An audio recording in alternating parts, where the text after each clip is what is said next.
year, this never happened after the last unrest that was more than 1 year ago. And it was very limited in size.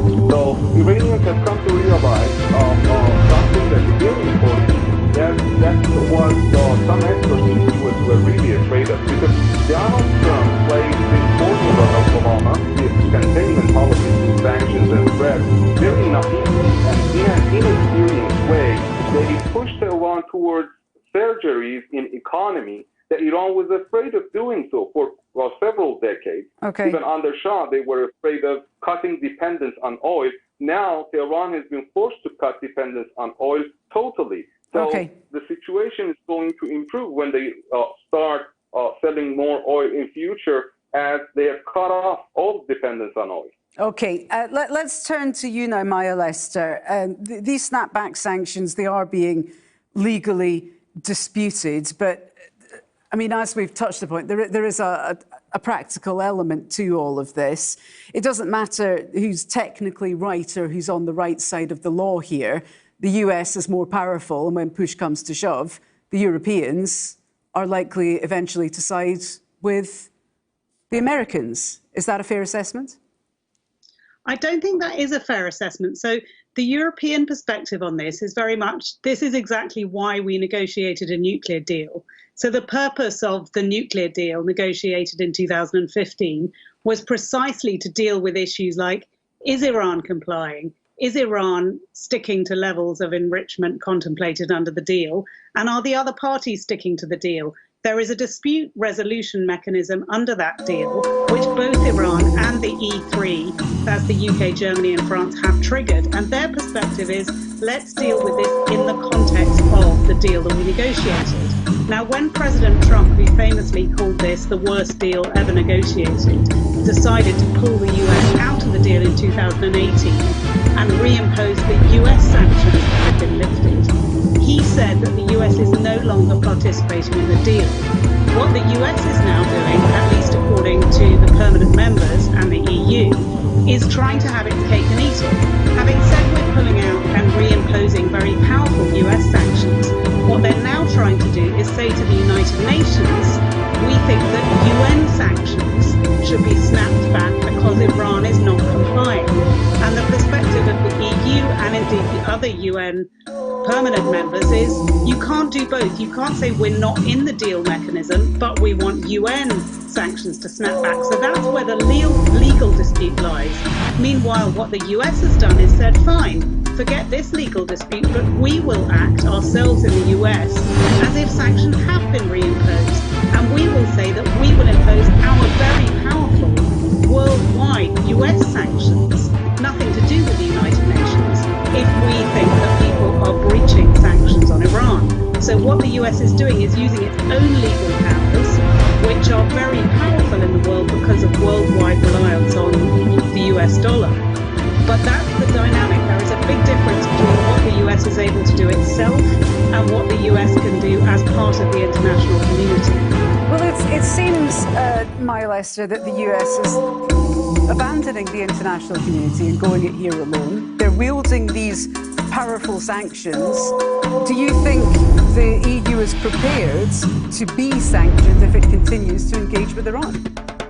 Well, it'll be very interesting to see what happens, but the EU has absolutely consistently, the EU that facilitated the whole negotiation of the deal, the EU has consistently worked to uphold the deal, to try to bring the US back into the fold. When the US hasn't done so, it's tried a few things to try to shore up the deal, to try to make sure it's stuck to. So it has tried to block to some extent the effect of US sanctions. It's tried to facilitate lawful trade with Iran, but it's also really important to stress that the EU has itself expressed concern about Iranian perceived non-compliance with the deal. So the EU is not simply saying, we fully support everything that Iran does in this field and not the US. The EU has a much more nuanced position, which is we are still working within the terms of the deal. It deals perfectly with a dispute resolution mechanism, and we are not going to go it alone like the US has done. So at the moment, it seems that the EU is sticking very closely to that position of shoring up the deal. And Stephen Rogers, let me turn to you. The Trump administration seems determined to implement these sanctions. It seems determined to go it alone, to use its powerful sanctions to bring Iran into line. If the Europeans and the Chinese and the Russians are continuing to try and work with Iran, is the Trump administration at this point prepared to sanction countries like France, Germany, and the United Kingdom? Well, I don't believe, and I hope it won't come to that. I believe that France and Germany and other nations that are very close to the United States will sit down with President Trump and will discuss this issue and hopefully support the position of the United States. Any leader of any country will be looking out for the best interests of their people, their national security. And therein lies the platform on which President Trump has consistently stood on. He's looking out for the best interests of the American people. That is his job. They will look out for the best interests of their people, and hopefully President Trump will be able to negotiate with them and bring them on board.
let them come. I'm ready to enter even the couple, dead or alive. Something has to change in Bamenda. Saudi Cameroonians are treated like animals, and it has got to stop.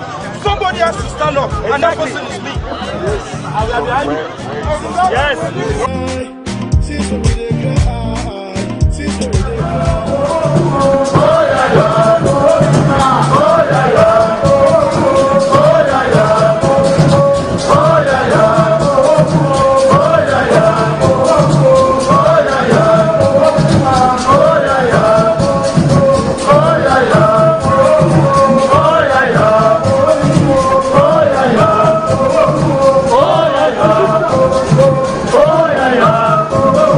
Oh,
sons,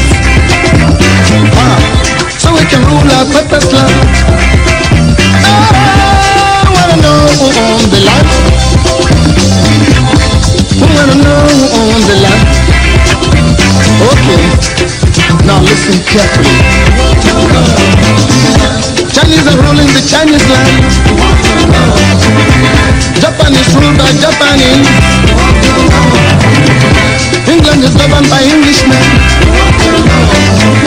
America is governed by Americans. So, Africa must be ruled by Africans. I wanna know who owns the land. We must rule from Cape to Cairo. We must rule our purpose land. I said, we want to know who owns the land. I want to know who owns the land. Hey, purpose land. Purpose land. Purpose land.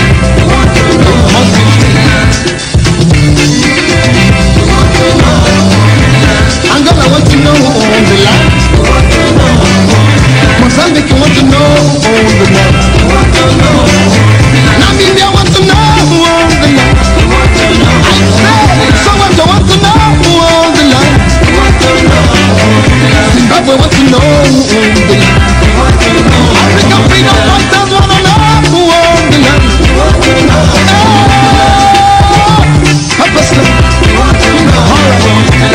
Now listen to the history. We've been here since creation. We've been here since creation. What a wonder. Since the time of sun and sun. Since the time of moon and stars. Since the time of air and sea. Since the time of men and things. We must rule from Cape to Cairo. I said, we must rule our purpose land. Purpose land. Oh! Okay. Now I want to talk to my people.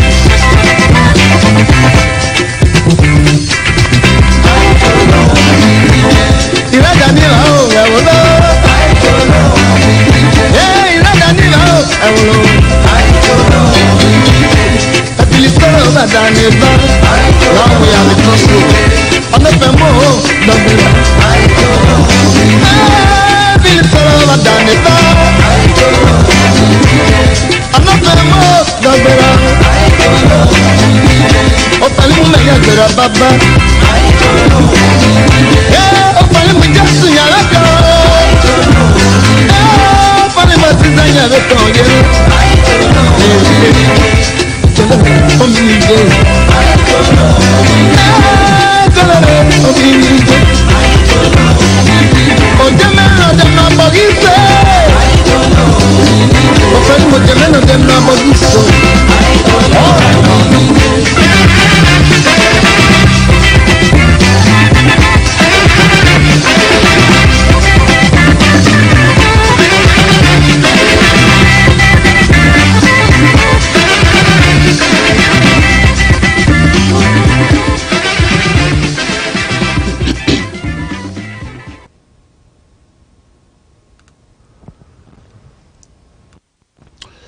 Hello, good evening, ladies and gentlemen, and welcome to ABC AMBA Television, coming to you live from the great state of Texas, precisely here in Houston. Houston, Texas. It's a privilege to come to you as usual, and I want to believe that all of you tune in from across the globe are doing excellent out there. I want to believe you had a great weekend, especially for those of you on ground zero. It's going to be a busy, very busy broadcast today.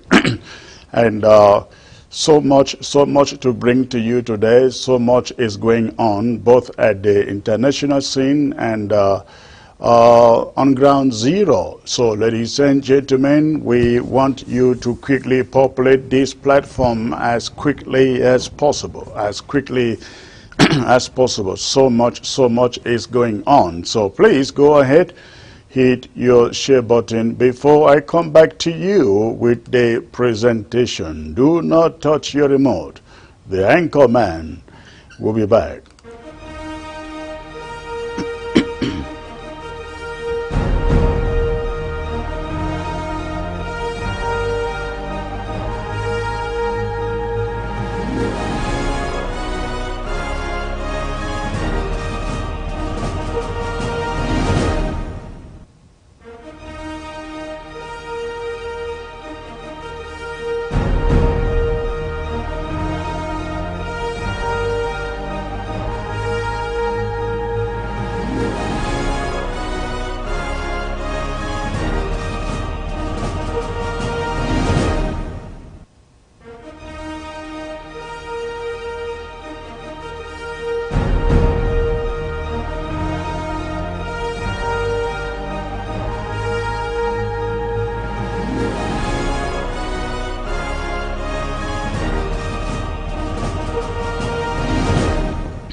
Welcome back, ladies and gentlemen. Again, I am quite excited to be back with you today. It's my privilege to say good evening to all of you tuning in from AMBAZONIA, tuning in from all of sub-Saharan Africa, tuning in from Europe, from the United Kingdom, from the continent USA, and of course Canada. Thank you for tuning in. We have a great program today. I'm going to be joined by with a panel later in the second part of this broadcast. But ladies and gentlemen, I would want you to quickly go ahead here button for those of you who are joining by way of the social media, Facebook in particular. So please go ahead quickly. In the next 3 minutes, in the next 5 minutes, I need you to hit your share button. Let's have at least 700 so I can come to you with the presentation proper. I'm going to be talking about so many things today.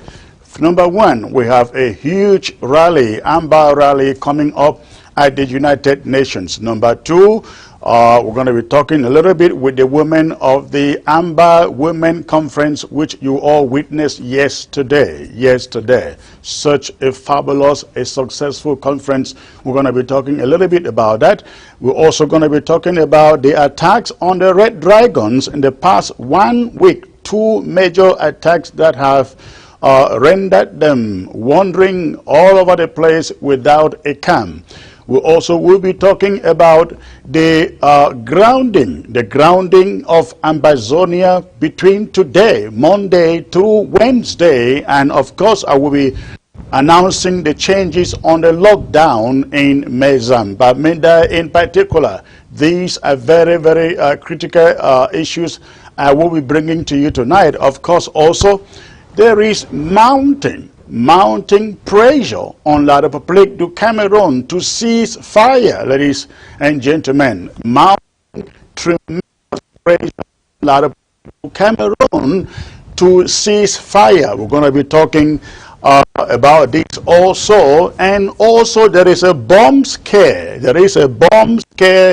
In the rural areas of AMBAZONIA that I would love those on ground zero and specifically Ambazonian restoration forces to take particular note of these bomb scares in our rural areas. And also, of course, we have the humanitarian drive. The humanitarian drive that is coming up September the 22nd, talking about raising funds for our internally displaced and our refugees who are dotted all over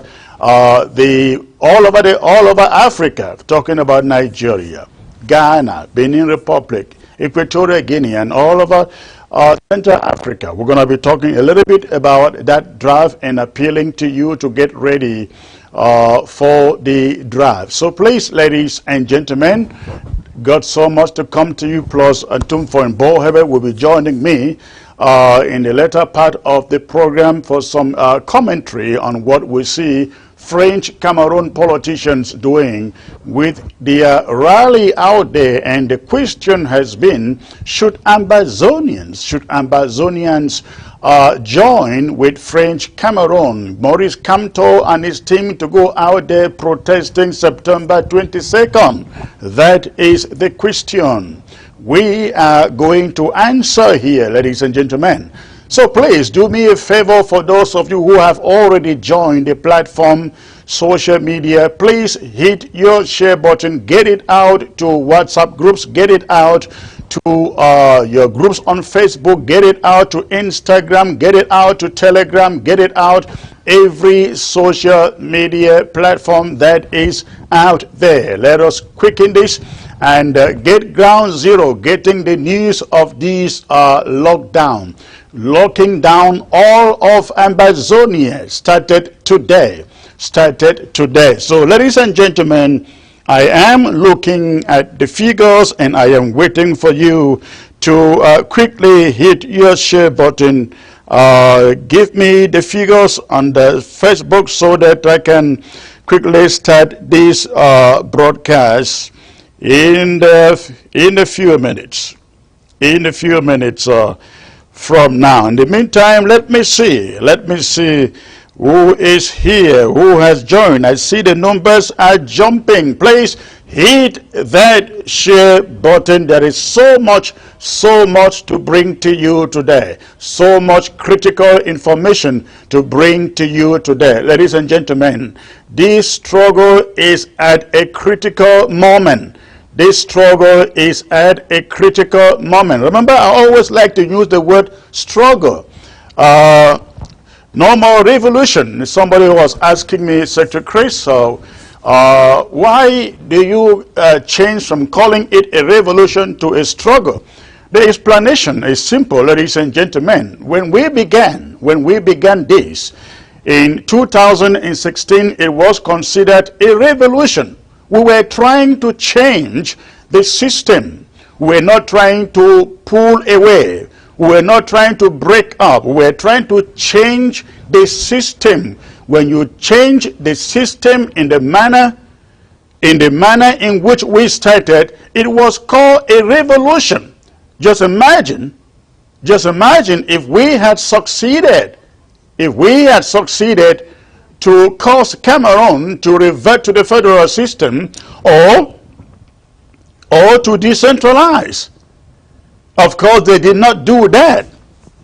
If we had succeeded to do so, that would have been called a revolution. But since they did not do it, and we declared a restoration of our independence, it became a struggle. The moment they took up arms against us,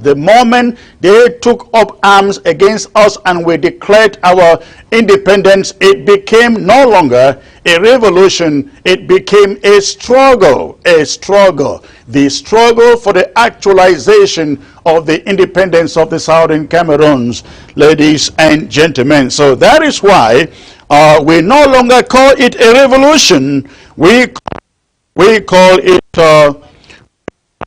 against us, and we declared independence. It became no longer a revolution.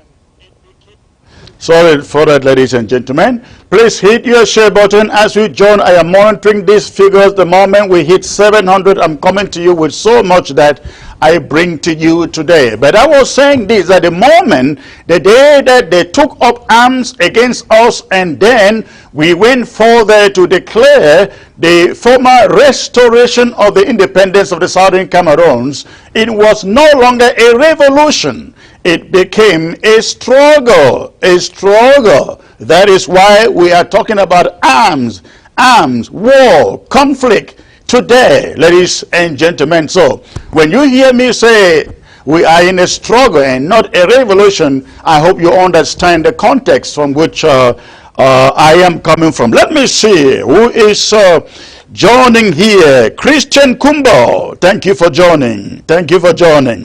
Mohamedou Tanto, I see you, sir. I see also Best Man, that is his name. Thank you for joining. Please hit your share button, ladies and gentlemen. We have to hit 700 700 before I can start talking official matter. I can start speaking official issues here. So if you have just joined, please get ahead, hit your share button, send the invitation to all the social media platforms that are at your disposal. I see we are getting close to 500 now, just a little over 200 to go. Please hit your share button. I see Brown Dick. Okay, I see also Andre DiCarlo. I see Taku Likalem Hillary. All right. Jessica Gorim. Stella Abba. Okay. Ransoma Natum share, he says. Ingaribulov. Okay. Inject Raymond. Rene Van Day. Okay, Frank Bess, Desmond Elliott, always here. Mai Indim. Okay, I see also Asalin Fomonong. Okay, Aga, is that Aga Austin? I think so. Kolo Moise, I don't know what, I can't pronounce that. Vivian Abidu, Dinga. Please, ladies and gentlemen, I am waiting for you to populate this platform. It's almost, I will say, 500, 200 to go. Again, tonight I come to you with information updates on the total grounding of AMBAZONIA, and of course the revisions on the lockdown in Mazam, and also I shall be talking about the pressure, the current pressure that is mounting both within and at the international level on La République du Cameroon to cease fire and lay down their arms. However, how they want that done is where the problem is, and we shall be talking about that, myself and the panel, and today's panel. Also, we're going to be talking again about the revision of the lockdown in Bamenda, the attacks on the Red Dragons, 2 attacks almost within 1 week. Within 1 week. We're going to be talking about that. We're going to be talking about, again, a bomb scare in all of rural AMBAZONIA. A bomb scare in almost all of rural AMBAZONIA, and this information is particularly for those in AMBAZONIA living in the rural areas, and of course the AMBAZONIA Restoration Forces. Of course, also we have a big rally that is coming up this Thursday at the United Nations in New York, United Nations Plaza in New York. That rally is coming up on Thursday, not on Friday as some have announced it. The rally in New York is coming up on Thursday, not Friday as some have announced it. But I'm going to be coming to you with details about that rally. So please go ahead. In the next 2 minutes, we're going to hit 700. We are getting close to 600 now. If you have just joined your this Facebook platform, ladies and gentlemen, hit your share button and let's populate this platform. So much to talk about. Camto is finally rallying French Cameroon to stand up against La République, not against La République, against their leadership. Should Ambazonians join Camto and their opposition parties to protest on September 22nd? I'd like to know your thought. I'd like to know what you think about that. But that is one of the critical subjects that I shall be handling with my panel tonight, including Tumfoin Bohebet and the 2 ladies from the Women Conference of yesterday. So, ladies and gentlemen, again, we have 100 and something till we hit 700. I am waiting for that. So please hit your share button quickly. In the next few minutes, 2 minutes, I come to you. Merci, enjoy. I see you. Christian Kumbo, I mentioned you. Che Evaristus, I see you. Wow, the thing is just flying over here. Momo, my home. Ono, Abu. Okay. Okay, say hello. Hello. No. I guess she's saying no to Ambazonia joining. I can see somebody, everybody says no. Inject Raymond, no, we should not. For John, say watching from ground zero. Your man, Akenji. All right, thank you, sir. Frank, ladies and gentlemen, for those of you on ground zero, please, I want you to know that when ABC has technical problems on ground zero, sometimes it is difficult for us to know unless somebody calls or sends a message to complain that something is not working right. Because we did not realize that since Saturday through part of yesterday, Sunday, ABC was frozen. ABC was frozen on the satellite. We had no idea until during the women's conference yesterday, and we started getting information from ground zero that they were not watching it. There was no way we were going to know, because that thing is on satellite. When we look at our end and everything looks good, we assume that you are on ground zero, you are receiving it. And so until somebody calls and say, hey, there's a problem, then can we find out? So that was what happened Saturday and Sunday. We had to call, we had to receive messages from ground zero, then call the satellite company to find out why our signals were frozen on ground zero. And they quickly, within minutes, took care of that. And then also, I think I just got a message a few minutes ago that, about 2 hours ago, that there was no audio. Again, these are things that nobody can quickly detect here. For those of you who are glued on ABC, every time there is an issue, just let us know. Just let us know so that that can be taken care of. These things are bound to happen because, they have to do with technology. All right, Teacher Leslie. I see you say, their outing does not concern Ambazonia. J.C. McLeave, he said, please share. Aga Austin, please share. Dora Ann. Who is even this Camto man? All right. D. Lawrence Ambazonia, God bless you, Secretary Chris. Thank you, sir. Ochiba Achindo, no joining of Camto. Camto said he would never allow, I missed the other part, it's rolling on my screen. All right, so I guess everybody is saying no joining of Camto, no joining of Camto to conduct or for any rally, And I think your views are quite in line to what we here at the interim government are thinking. I think that is the view of the overwhelming majority of Ambazonians, ladies and gentlemen. I do not understand why they even choose September 22nd for that rally. I guess they were targeting the United Nations General Assembly. That's the only thing I can explain it upon. Absolutely none of our business, none of the business of Ambazonia. Fonda, I see you in the phone. John, Camto is of the terrorist La République du Cameroon. Okay, so that is your opinion. Brown Dick, no joining with Camto. Okay, Asong Abraham, non-entity called Camto. Okay, Tembeng Samuel, Sam watching from Bamenda, no joining of Camto. Wonderful. And I see Tanya Galabe. What they will get is civil war. Don Pilo, French Cameroon citizens have never supported us over the killings of our civilians. So, why should we support them?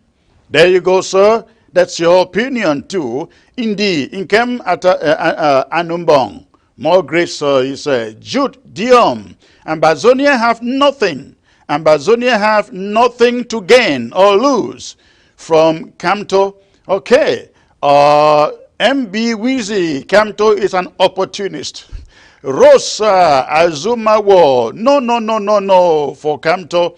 Larry Cooper is watching. Otello General on board. Kamto is on the wrong side of history. AMBAZONIA first says, no joining of any LRP rally. Kamto is a non-starter as far as we are concerned. As far as we are concerned, Honor Abu, forever AMBAZONIA, one love to all, the patriots unto Boya. Thomas Indula is watching. Backward Tabi, easy, and no, I've missed the other one. Okay, Hope Ashu, Kamto is worse than Paul Biya.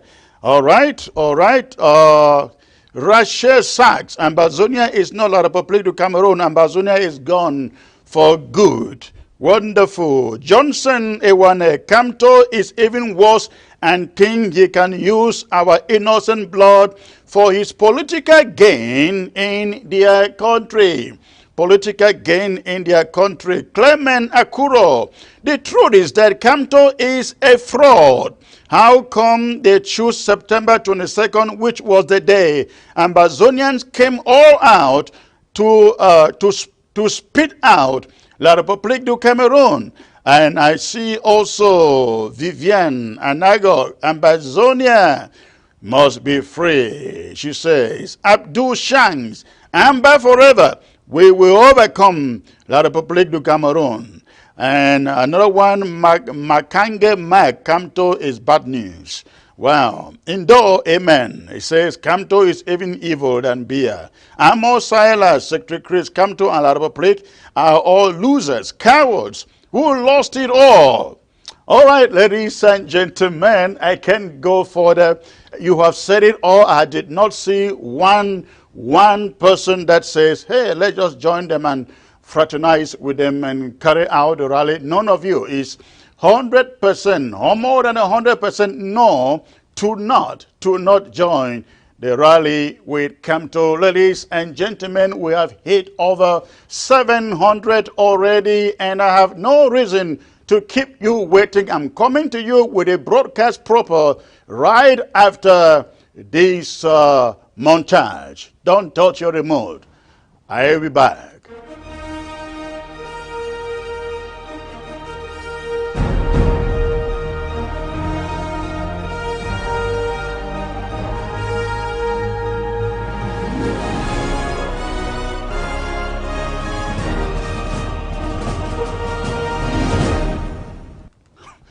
All right, ladies and gentlemen, thank you for tuning in again, joining ABC Amba TV Live. I'd like to bring to you a number of issues that is at stake here. Again, I will be talking about the grounding of AMBAZONIA. The grounding of AMBAZONIA. But before I get there, as you find on your screen, AMBAZONIA is gathering at the United Nations. AMBAZONIA is gathering at the United Nations on Thursday. On Thursday, this coming Thursday, September the 24th. Some people are of the opinion that this United Nations rally is taking place on Friday. No. The United Nations protest rally is taking place on Thursday, September the 24th. Now, it is Thursday, ladies and gentlemen, not Friday, because on Thursday, Paul Biya is supposed to be addressing the United Nations. Of course, we're not sure that Paul Biya is showing up there. He cannot show up in America. Paul Biya will never, ever show up in America. So, but on Thursday, September the 24th, the representative of French Cameroon shall be addressing the United Nations. And we are very much aware that when some of these rook nations, criminal countries are addressing the United Nations, very few people, very few other leaders sit in that hall to listen to them. They would all walk out and just stay out until the rogue countries finish addressing the assembly and then they go in. So we have figured out it is such an opportunity that why French Cameroon is addressing an empty hall at the United Nations 75th General Assembly. Ambazonians in their thousands gather in front of the United Nations Plaza to protest what French Cameroon, the genocide, and the genocide that French Cameroon is perpetrating in Ambazonia. And so it's a very, very critical rally. We are hoping that every Ambazonian, thank God it is not winter yet, it is not snow period yet, and we are hoping that every Ambazonian, every concerned Ambazonian in all of New England, from Maine, Vermont, New Hampshire, Massachusetts, Connecticut, and Rhode Island, Rhode Island, we all converge in New York, and then Delaware, Pennsylvania, Maryland, Washington, D.C., and Virginia. You will also, from your own end, converge in New York for this rally coming up on Thursday, September the 24th. September the 24th. Thursday, September the 24th. Let us all come out with our signs, with our placards, with our face masks to protest the indignities, the crimes, genocidal crimes of French Cameroon before those leaders gathering at the United Nations. And I believe, what is his name, Ramaphosa Cyril Ramaphosa of South Africa, who is the current chairman of the AU, going to be there. Let us all gather there, raise our voices, raise our banners, raise our flag, the amber flag, to the view of the international community.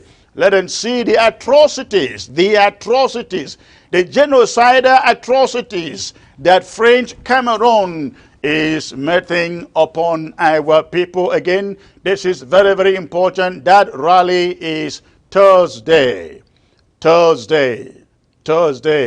Ladies and gentlemen, September the 24th. Thursday, September the 24th. That is very, very important. Now I take you to the next subject here, ladies and gentlemen. Pressure being mounted. Pressure, international pressure, local pressure being mounted on La République du Cameroon. We hear the women in Cameroon, that is, I'm referring to French Cameroon, and the women in Ambazonia, they are putting pressure on La République du Cameroon to cease fire. Also, we have learned of another group. That is appealing to the international community. Another group that is appealing to the international community to stop supplying arms, to stop arms supply, arms sales to La République du Cameroon. This is the message. The International Center for the Responsibility to Protect, International Center for the Responsibility to Protect, has urged foreign governments and organizations to stop assisting the Cameroon military. In other words, to stop supplying arms and money for use by the Cameroon military. The NGO also called on the Silent African Union and the Economic Community of Central African States to assist the Cameroon government to prevent the deterioration of the armed conflict. The group said the government forces have committed crimes against humanity and urged the La République du Cameroon government to negotiate a ceasefire as a prelude to an inclusive dialogue. The international group is asking La République du Cameroon government to initiate a ceasefire, and I quote them. Let me quote them here. The government forces must end all extrajudicial killings of unarmed civilians and ensure, ladies and gentlemen, that the human right of all Cameroonians, I guess here they are including AMBAZONIA as part of Cameroon, where that's their opinion. Now they say, the government forces must end all extrajudicial killings of unarmed civilians and ensure that the human right of all Cameroonians are equally protected regardless of their cultural identity. Regardless of their cultural identity.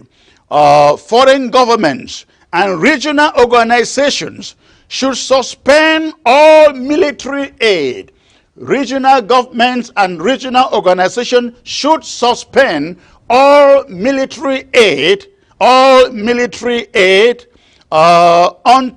to Cameroon until its security forces are able to make demonstrable progress, until French Cameroon security forces are able to make demonstrable progress towards upholding the human right of the vulnerable population. End of quote. Now, we're also getting that a group of women NGOs in that country have also asked their country, La République du Cameroon, to cease fire. However, unlike the group for the responsibility to protect, this Cameroon women group, they are calling on La République du Cameroon and secessionists, of course, as they call it, to enter a ceasefire. This is what they say. Women groups give Cameroon government separatist fighters 30 days, ladies and gentlemen, to announce ceasefire in Northwest and Southwest. Now, that is their appellation, of course. Now, they say 5 groups of women have called on stakeholders in the Anglophone crisis, that is the way they call us, in Anglophone crisis, to put their weapons down and pave a way forward. They include the Southwest Northwest Women Task Force, SNOT, or I don't know to call it SNOT or what. But then the other group is Southern Cameroon's women, European women. Now, ladies and gentlemen, these so-called Southern Cameroon women, SCU as they abbreviate themselves, supposed to be one of those groups that is fighting for our independence. These are the scoopers and the Condenge supporters, so-called Southern Cameroon's women, something in Europe. I am shocked.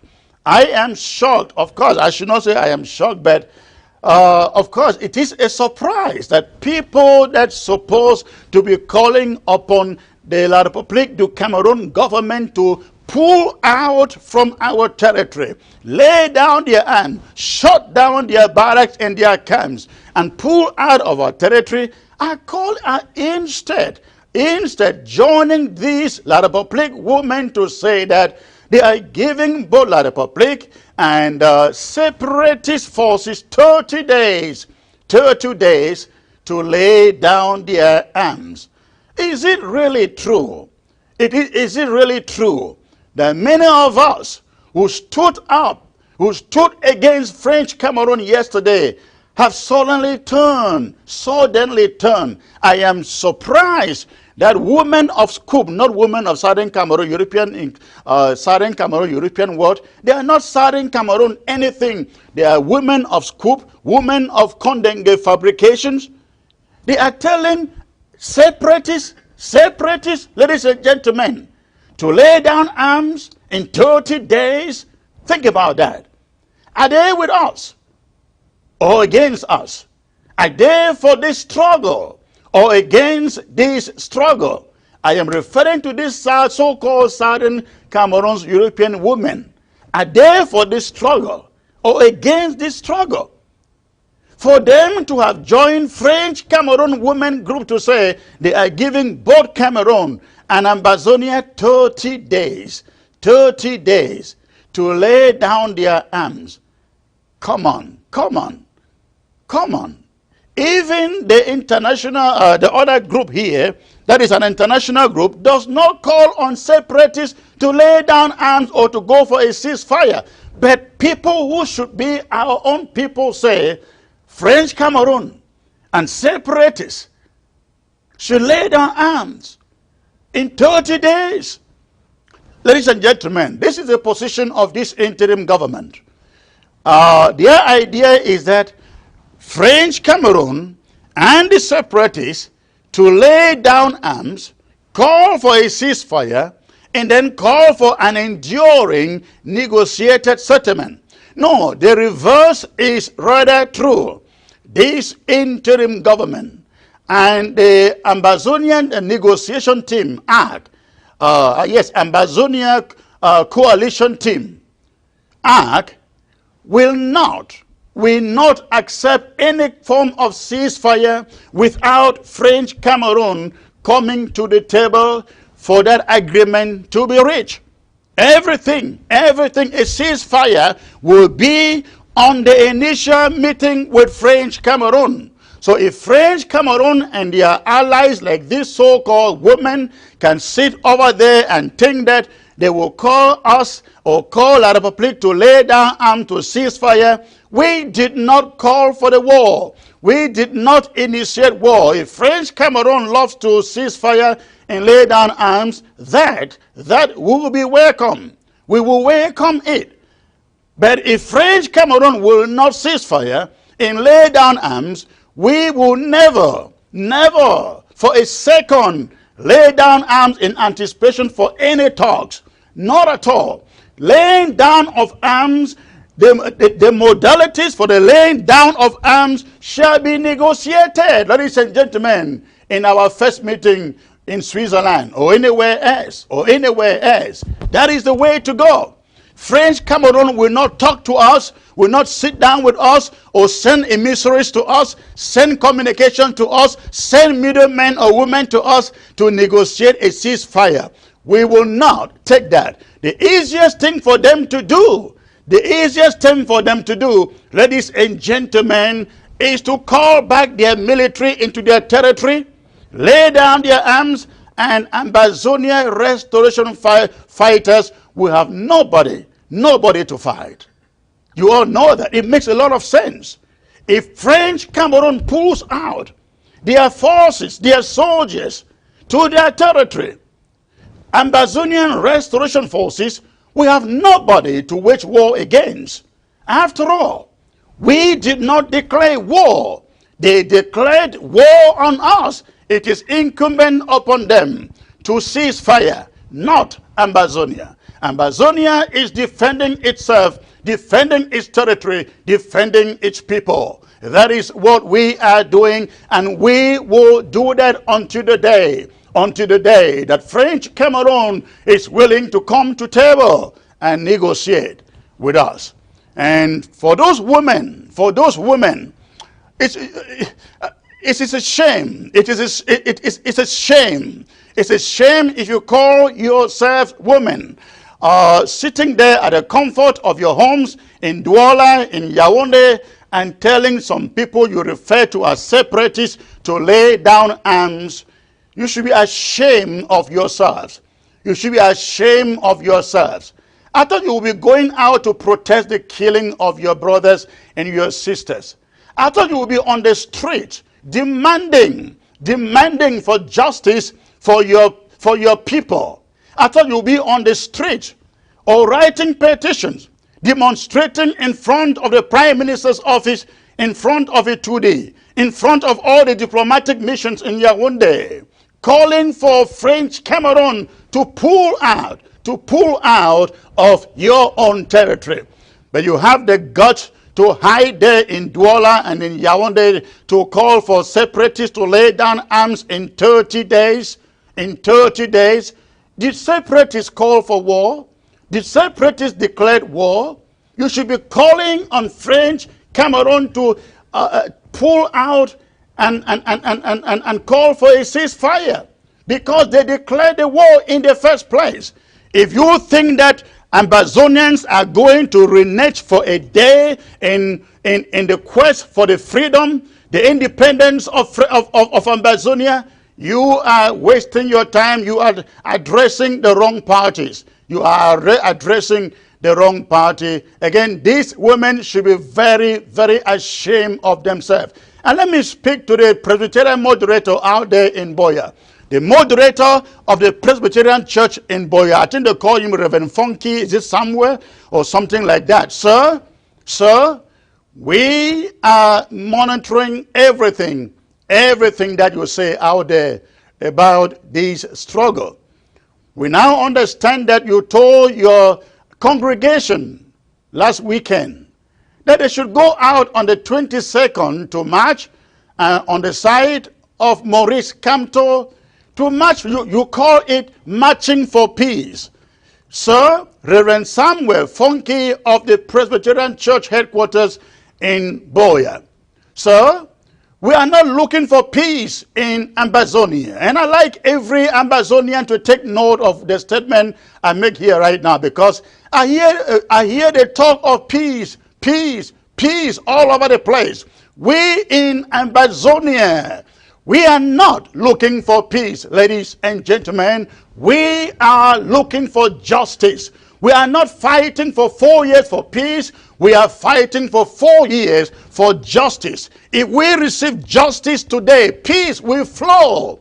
Peace will flow if we find justice. So this idea of peace, that is not what our people have died for. You know what peace means?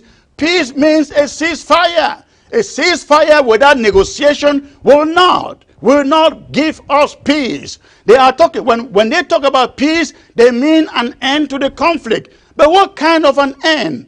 Does any kind of an end to the conflict bring us peace? Absolutely not, ladies and gentlemen. Absolutely not. Any kind of end to this conflict does not bring us peace. So, take note, when they are talking about peace, bringing peace, we are not. Everybody, hashtag Ambazonia is not looking for peace. We are looking for justice. We are looking for justice. We have been colonized, annexed, marginalized, tortured in our own territory. Our resources confiscated and squandered. Our culture, our way of life, they have all been taken away from us. When we say justice, we're referring to the restoration of our culture, of our institutions, of everything that made up the Southern Cameroon from 1954 when we left Nigeria.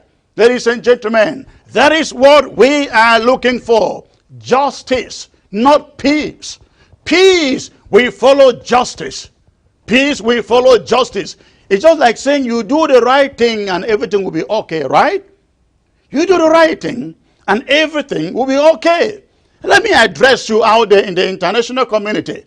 We're not looking for peace. Ambazonia is not looking for peace. I love the Colombian lady yesterday in that women conference. When she said, listen to me carefully.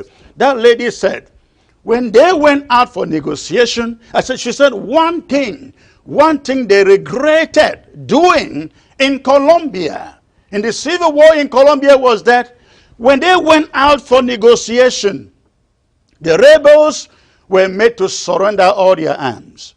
And then they regretted that if they had known, they would have surrendered their arms in bits, in segments, not surrender everything at the same time. And let me tell you, Amazonians, we are not ignorant of what La République du Cameroon is able to do. We will not surrender our arms, not until we have our president seated in Boya, not until we have our flag permanently raised in Boya, not until we have Ambazonian common law magistrates and lawyers manning the courts in Boya and in Bamenda. We will not lay down our arms. We will not lay down our arms until we see the Federal Republic of AMBAZONIA Federal Army constituted, Federal Police constituted. Forget about DOs, forget about gendarmes. They are not in our culture. No, they are not in our culture. So, until we see our president seated in Boya, until we see our flag permanently raised in Boya, until we see a Federal Republic's army and police force all over AMBAZONIA, we will never, the restoration forces will never lay down their arms for any reason. There can be a ceasefire from the negotiated table, but that doesn't mean that we'll surrender our guns. We're going to keep our guns and multiply them, and recruit more fighters to join the Federal Army of AMBAZONIA. Even if there is a ceasefire, we will continue to recruit. We must continue to recruit even in the midst of any reach or arranged ceasefire, because we are learning from the example of Colombia. We don't surrender until there's a permanent settlement, because even when a permanent settlement is reached, we still know that French Cameroon is able to renege. You never can trust anything French.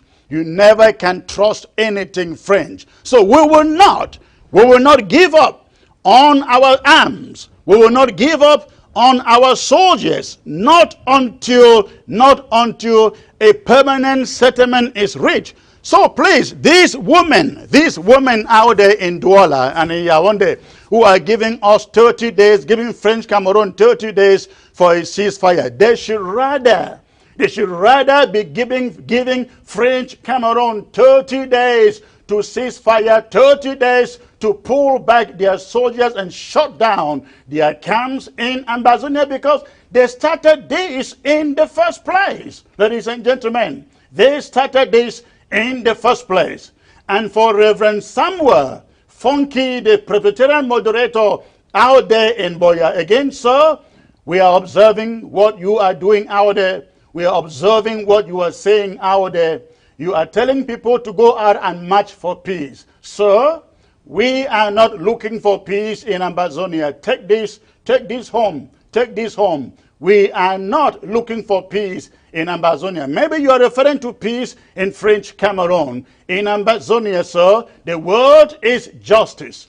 The word is justice. Justice for AMBAZONIANs. So, Reverend Funky, sir, we understand that you are now in the pocket of French Cameroon. But I want you to know, I'd like you to know that all of us out here, AMBAZONIANs out here, we are following you and listening to what you are saying and seeing where you are leaning in this conflict. We are seeing you're leaning in this conflict, and I can assure you, you will reap what you sow. You will reap what you sow. At this moment, we expect every man of God, every minister, every pastor to speak the language of justice. We are not asking you to go out and say, AMBAZONIA must be free, or use your pulpit to say, AMBAZONIA must be free, but you can use your pulpit to preach justice to the oppressor. That is what the Bible says. You use your pulpit to preach justice to the oppressed. And that should be what every minister, every pastor in AMBAZONIA, or who sympathizes with AMBAZONIA, should be preaching out there. Not ganging up and taking peanut money from French Cameroon to stand against your own people. We are watching you. And when time will come, you will answer for everything that you have done. Your stewardship as a leader during this time of conflict. All right. Ladies and gentlemen, I am really ticked up here with what I see going on Ground Zero with some of these pastors and churches. I don't care from what denomination you come from. If you side with a regime that crucifies your people, if you side with a regime that is killing your people, if you side with a regime that is committing genocide in your own country, you are a coward. You are a coward. You are not a minister. You are not a pastor. If you are siding with a regime Many of your church members are living in the bushes. How many of them have you visited? How many of them have you taken bread to? How many of them have you taken tents to put over their heads? How many of them? If you are siding, any minister, any church, any denomination is siding with the Republic of Cameroon in this conflict, you are on the wrong side. You are on the wrong side. And the time will come, you will have to answer for what you are doing. It will definitely come. It will definitely come. And we are watching. We are watching. Ladies and gentlemen, that was that. But let me take you to this very, very critical other announcement here concerning the grounding of AMBAZONIA. The grounding of AMBAZONIA. Ladies and gentlemen, we are very much conversant of what Maurice Kamto,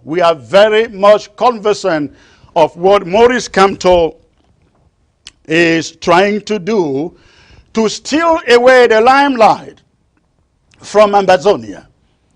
You will all recall that it was September 22nd, 2017, that Ambazonians all took to the streets in Palm Front to spit out the annexation and colonization of French Cameroon.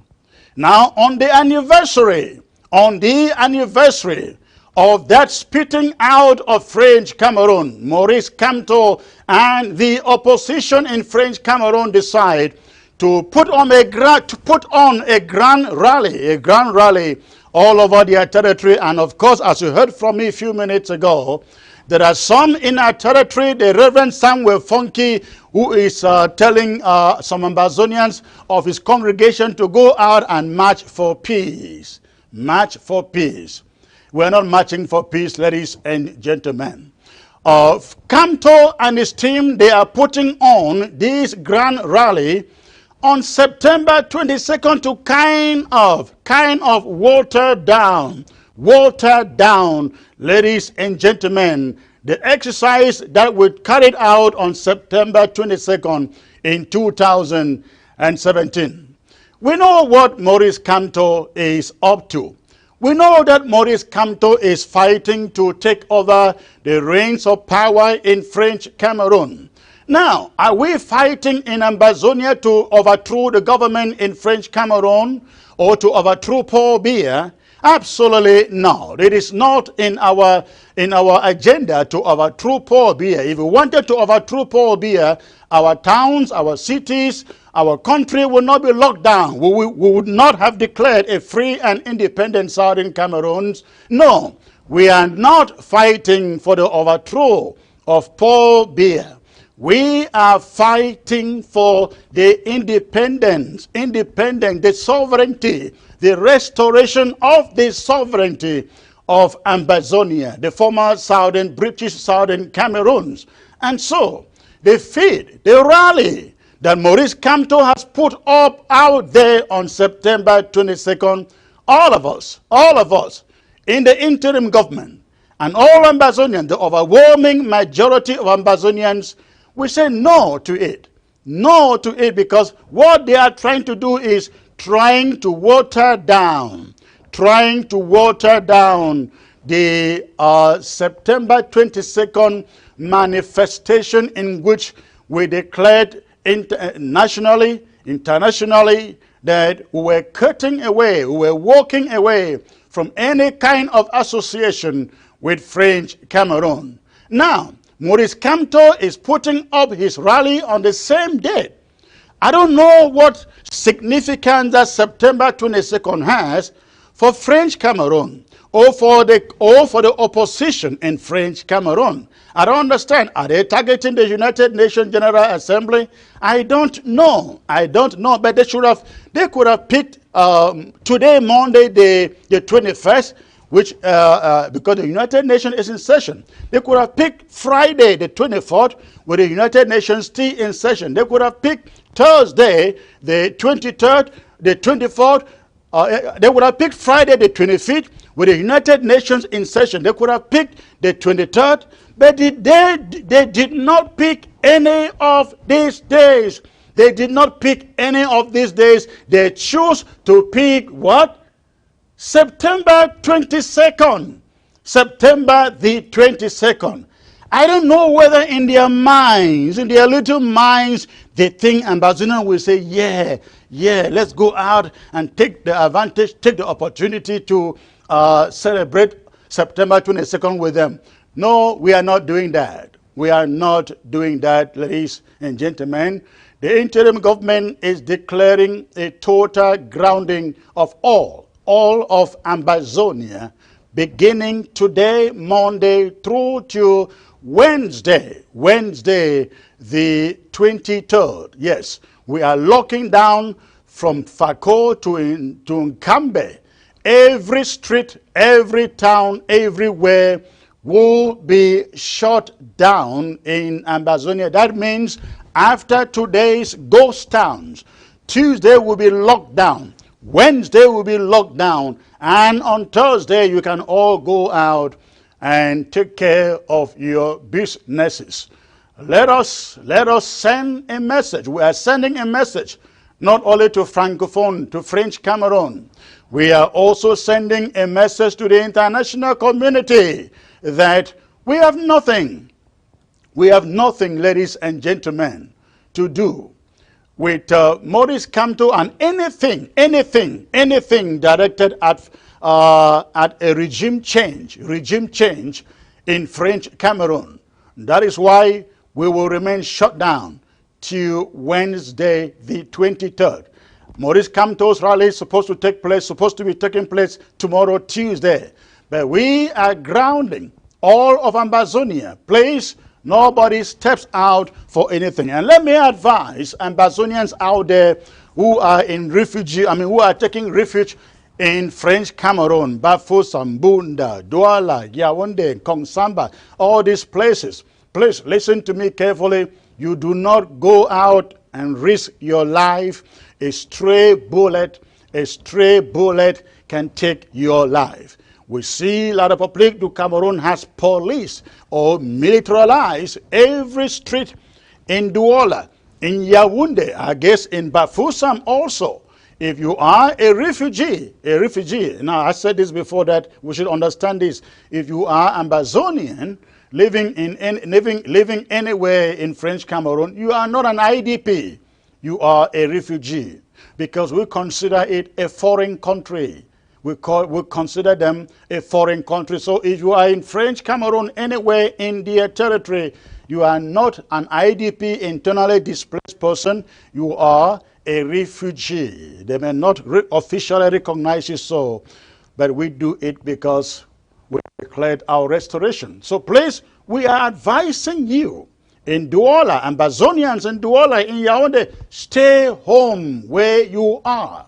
Tomorrow, do not afford to go out for any manifestation, for any rally. Please, you may risk your life with a stray bullet coming at you. You never know. You never know. Let them do their thing. Let them do their thing. We are fighting our own battles. Let them fight their own battles. And by the way, Maurice Kamto has never come out with his team to empathize with our cause, with our struggle.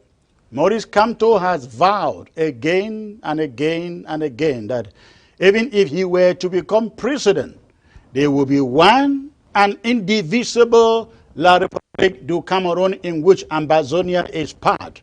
That is what Maurice Kamto has said again and again and again. And so, let them fight their battles. We will fight our own battles, and we will fight it to the end. We will fight it to the end, ladies and gentlemen. And going to Bamenda, ladies and gentlemen, going to Bamenda, the lockdown in Bamenda. Now, this is what the interim government has done. This is what the interim government has done. The lockdown in Bamenda was declared over illegal restrictions passed on Okada riders and taxi drivers in the city of Bamenda.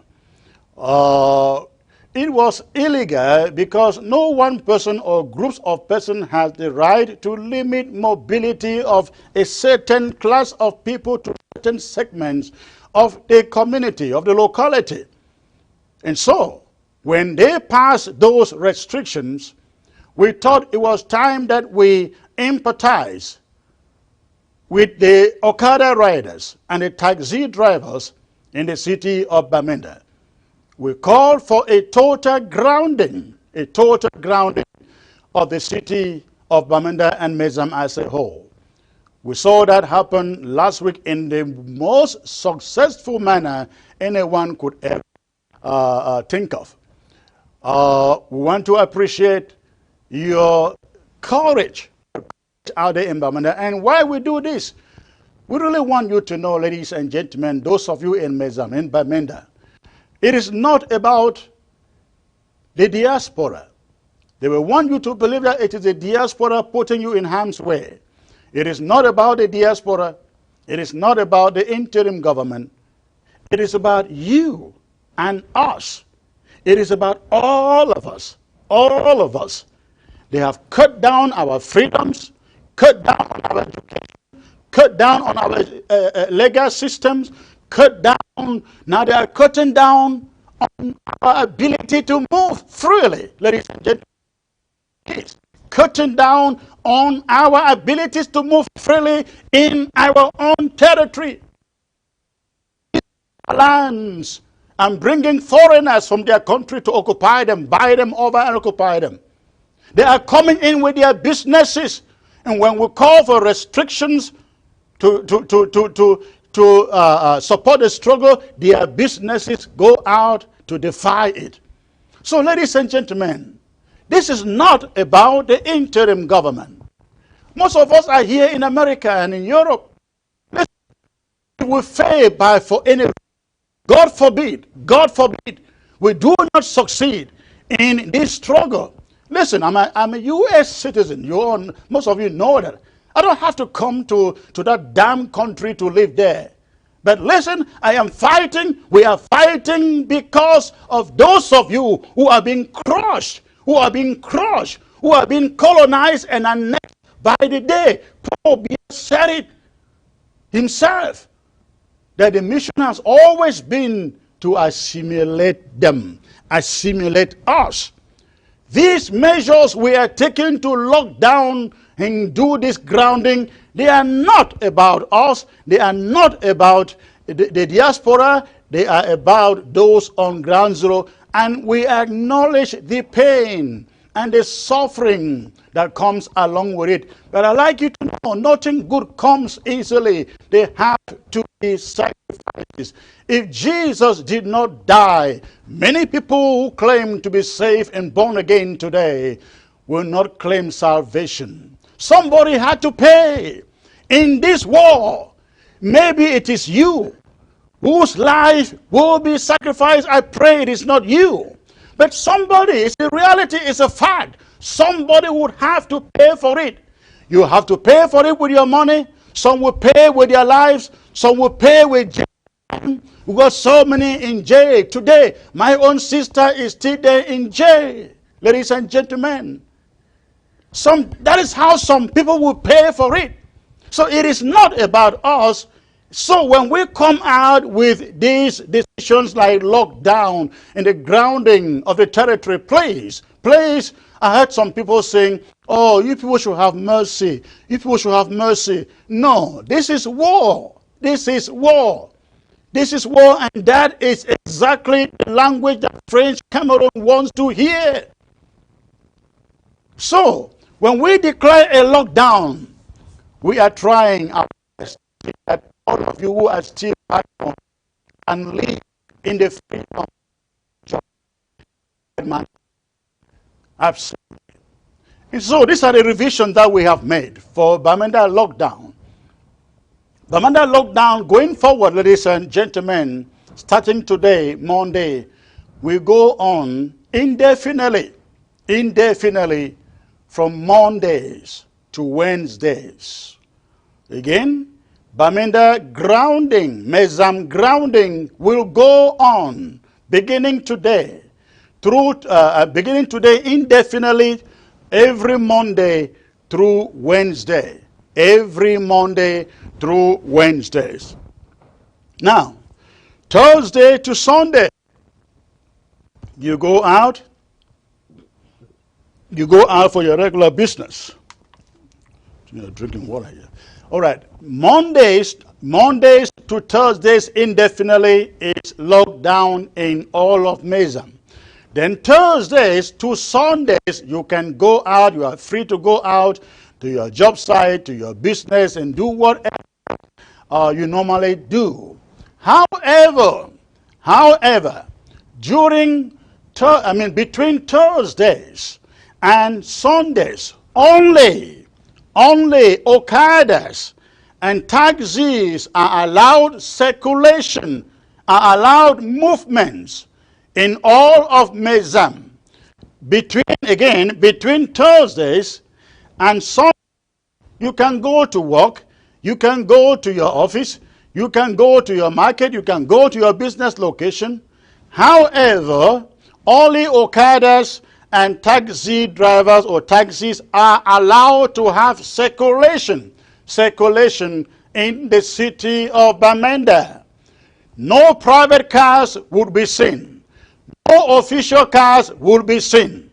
Anybody moving in Mezam, Thursdays to Sundays, in official cars, in private cars, be they trucks, buses, or whatever, they are banned. They are banned. They are banned. Now, buses can load out of Bamenda. Buses like going to the southern zone, going to wherever they want to go, they are allowed to load. But within the city of Bamenda and the entire Mezam as a whole, no movement of private cars, no movement of official cars. The restoration forces know what we have discussed, and they know what I am talking about. They are completely in charge. You want to go to work, you are free to take a taxi. You are free to take an Okada to work. At least you will have the freedom to move with a taxi and with Okada. Okadas are free, taxis are free to travel, to drive into anywhere in Mezam and out of Mezam. But private vehicles and official vehicles shall not have any right to move an inch or to move out of their parking, their residences, to anywhere in Mezam. You want to risk your car? You want to risk your car, your private car, or your official car? Is all your business. It's all your business. But know that these rules will be enforced to the letter. These rules are going to be enforced till the letter, and restoration forces are standing by, starting on Thursday, ladies and gentlemen, to enforce these rules. So, while all of AMBAZONIA is grounded between today, Monday, through Wednesday, and beginning Thursday, they will be live at Mezam and Bamenda also be grounded from today to Wednesday, and then lives goes on. Now, the grounding of Bamenda every Monday to Wednesday will go on. Will go on until taxi drivers have been given free access or are allowed free access to access all of Mezam, ladies and gentlemen. And that is the decision here from the interim. That is the decision here from the interim government. I hope that the people in Bamenda are taking note of this. Again, the indefinite lockdown in Bamenda continues, but however, it will only be happening between Mondays to Wednesdays, then Thursdays to Sundays. Every week indefinitely will be regular business. And that is what the interim government has decided here. Okay, ladies and gentlemen, I talked about a bomb scare in all of rural AMBAZONIA. As you find it on your screen, we at the interim government have received intelligence that one of the reasons why French Cameroon soldiers are invading the rural areas of AMBAZONIA is so they can plant bombs on the routes that are being used by civilians and by the AMBAZONIA restoration forces. We're talking about like Bafut, Boyo, we're talking about, the rural areas in these counties, Le BLM, very much in the limelight. This is what we know. We know that French Cameroon soldiers will enter into these rural areas, figure out the areas where the restoration forces have their camps or the villages where they know they are definitely within. They will go on the main routes, or at least the routes that they have intelligence that restoration forces use. They will plant bomb detonators on those roads, so that perchance restoration forces can fall into those bombs and they will detonate and kill them. So we are warning the people in the BLM because this is where most of the intelligence was directed, and Bafut and Bui with the Bui warriors. And Ngok Ketunjia, what is the name again? The fighters, the restoration fighters in Ngok Ketunjia. Please take note of this information. They are planting bombs on these routes, to indiscriminately kill. They may kill civilians, they may kill restoration fighters. So let us be very, very careful out there. Be very, very careful out there, ladies and gentlemen. That is it about the bomb scare. That is it about the bomb scare.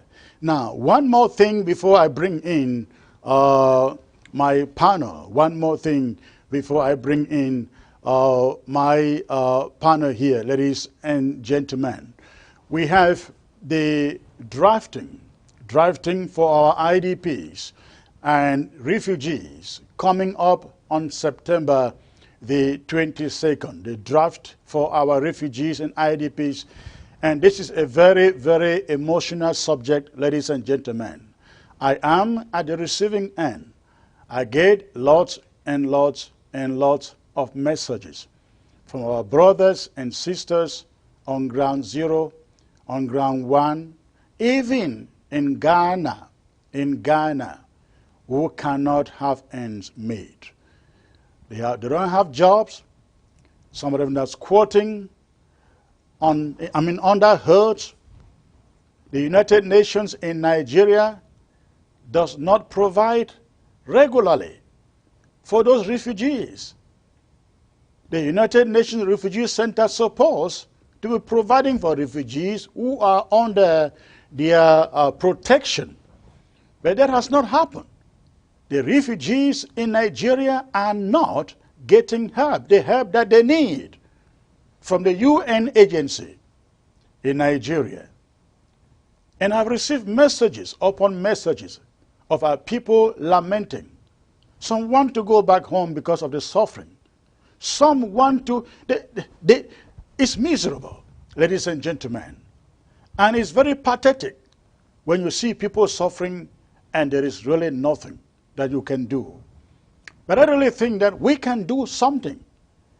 If it is only your $10, please, these funds will go. We are not giving cash to refugees. We are not giving cash to refugees. the Department of Social Affairs here, Health and Social Affairs here at the interim government, they're working on a project that can generate income, subsistence for these refugees and some of the internally displaced. Even in Kondenge, the prisoners, I read from prisoners in Boya. Listen, ladies and gentlemen, for those of you who are in jail, in Boya, who write to me, in Douala, who write to me, listen, if I don't reply to you, it's not because I don't get your messages, it's not because I don't care or we don't care. No, it is just overwhelming. Just as you write, other 10, 15 people are writing the same day with the same request. And it's just overwhelming. We care. And I just hope that every Ambazonian out there will mark the calendar September the 27th, that is coming Sunday, this Sunday, ladies and gentlemen, for the draft for our refugees, our detainees, our internally displaced. Let us come out in our numbers. Let us come out in our numbers and join them and join hands to support them. Ladies and gentlemen, I will take a short break out. When I come back, I will be joined by Ntumfoin, Bo Herbert, Dr. Patience Abidu, and I guess Dr. Emma Olsong in a short discussion panel. So please, do not touch your remote. I will be coming right back. Start a new career as a Linux system administrator with an average salary of $80,000 to $120,000 a year.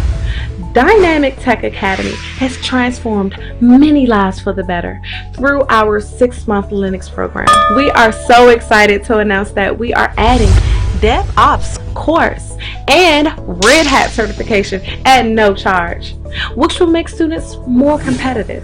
Over 80% of our students have no prior IT background, yet vast majority of alumni land jobs in 3 to 6 months after they start applying. Our ultimate goal is to reach 100% student employment, so we work with every student until he or she gets a job.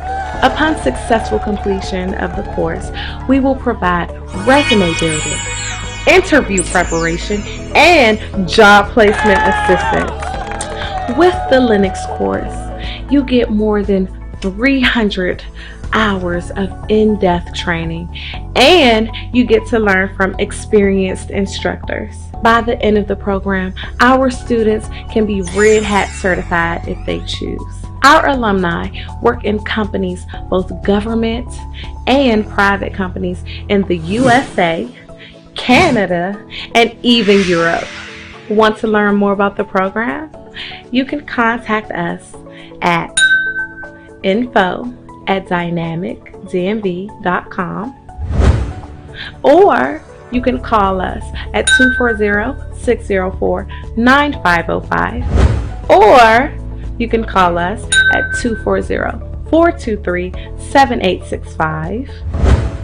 And you can also visit us at www.dynamictechdmv.com. If you are interested in online classes, please register on our website. That's once again www.dynamictechdmv.com.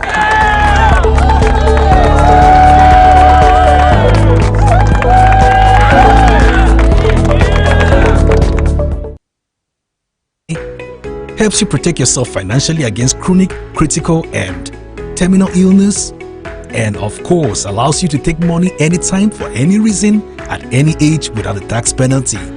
You need only as little as $50 to invest per month. Contact Irene Fombo, tel 513-5014-177, or send an email to irenenpmsn@gmail.com. You need a financial instrument that provides a hedge against inflation, 100% guarantees that you will not lose your money, has tax-free growth and distribution, the ability to take an interest-free loan, avoids probate, provides creditor protection, guarantees your family that your income will be replaced should you die, helps you protect yourself financially against chronic, critical, and terminal illness, and of course allows you to take money anytime for any reason at any age without a tax penalty. You need only as little as $50 to invest per month. Contact Irene Fombo, tel 513-5014-177, or send an email to irenenpmsn@gmail.com. You need a financial instrument that provides a hedge against inflation, 100% guarantees that you will not lose your money, has tax-free growth and distribution, the ability to take an interest-free loan, avoids probate, provides creditor protection, guarantees your family that your income will be replaced should you die, helps you protect yourself financially against chronic, critical, and terminal illness, and of course allows you to take money anytime for any reason at any age without a tax penalty. You need only as little as $50 to invest per month. Contact Irene Fombo, tel 513-5014-177, or send an email to irenenpmsn@gmail.com.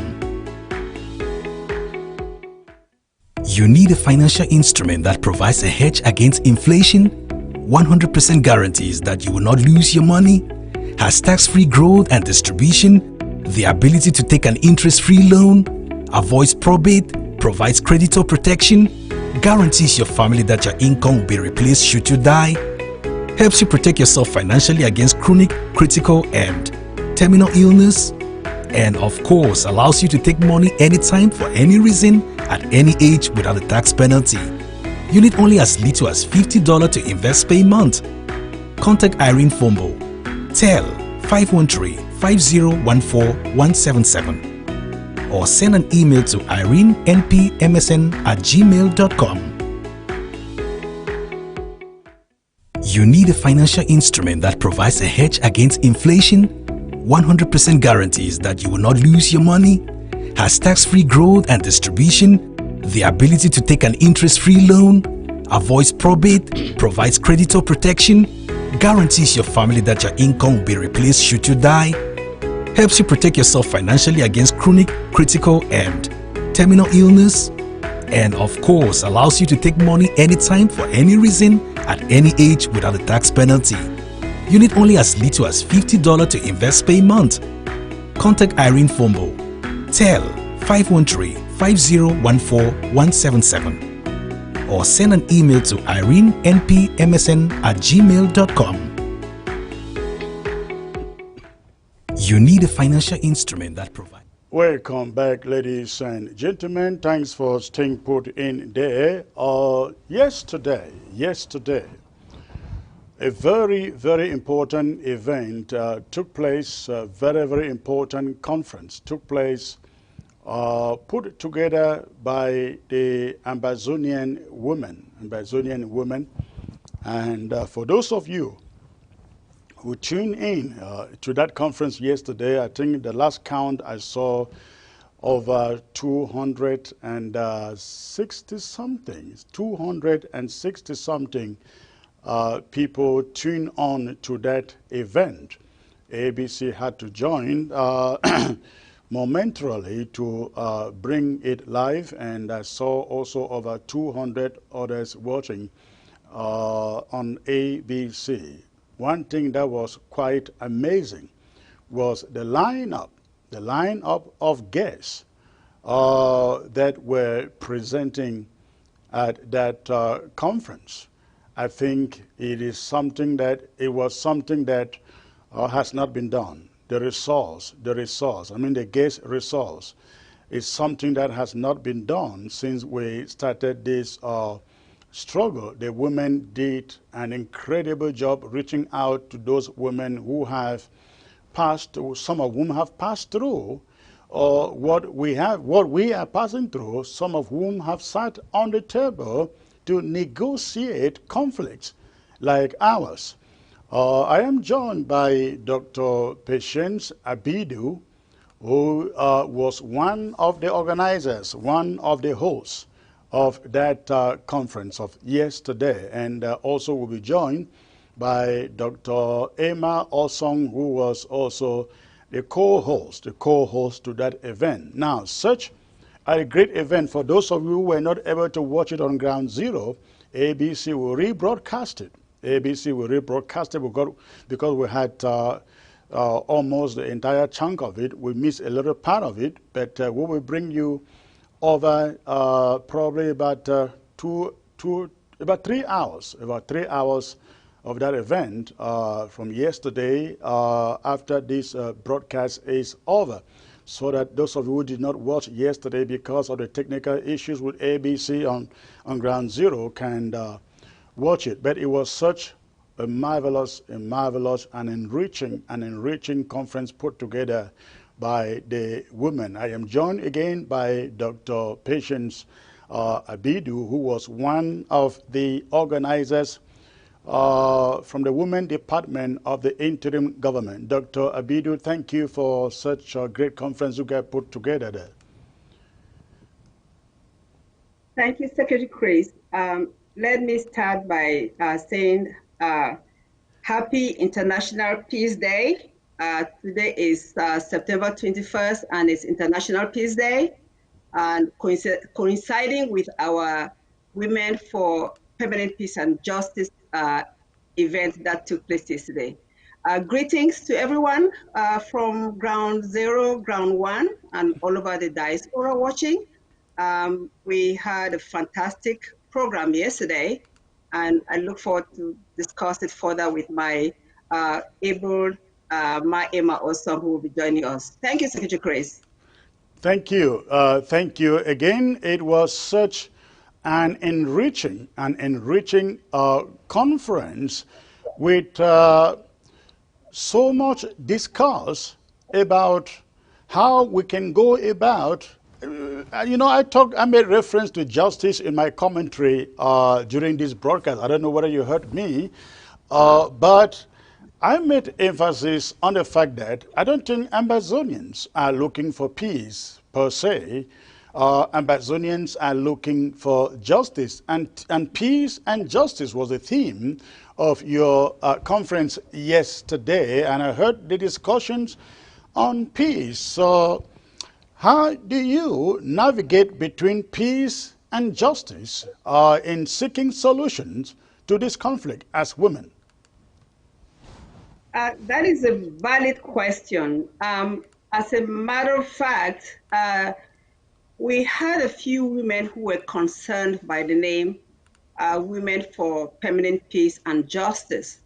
They preferred it to be Women for Justice and Permanent Peace. Right. I understand that you do not get peace without justice, but for me, it's all in the name.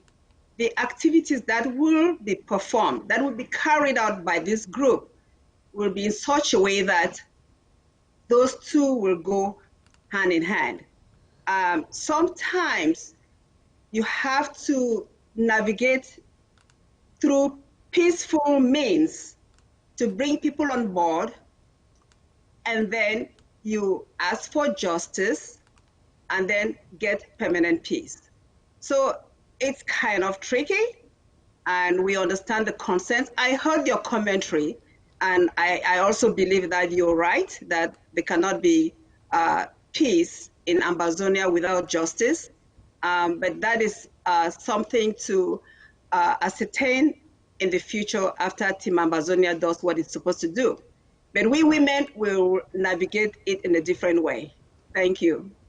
Well, that is good. Now I think you women are a little bit different from the women that we are hearing in French Cameroon, giving French Cameroon and Ambazonia separatists, as they call it, 30 days ultimatum to ceasefire. What do you make when you listen to statements like that from women, other women? And quite intriguing is the fact that these so-called Southern Cameroon's European women, who's supposed to be on our side, on our own side, are actually quoted as endorsing, being part of that statement that gives French Cameroon and Ambazonian fighters 30 days to lay down their arms and negotiate a ceasefire. What do you make of that as a woman also who is out there seeking for means to end the conflict?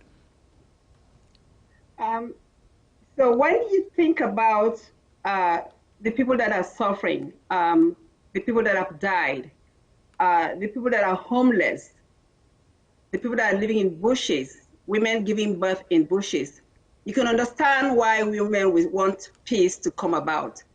However, the method of what they are asking to get this peace is the wrong way.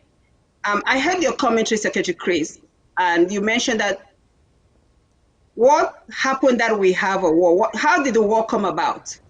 So it came about because La République or Paul Biya decided to declare war on us. It only makes sense that they can ask the military to put down their weapons. It takes two to fight. If La République asks the military to put down its weapon, pull them away from our territory, then there will be automatic ceasefire. We will not have anybody to fight.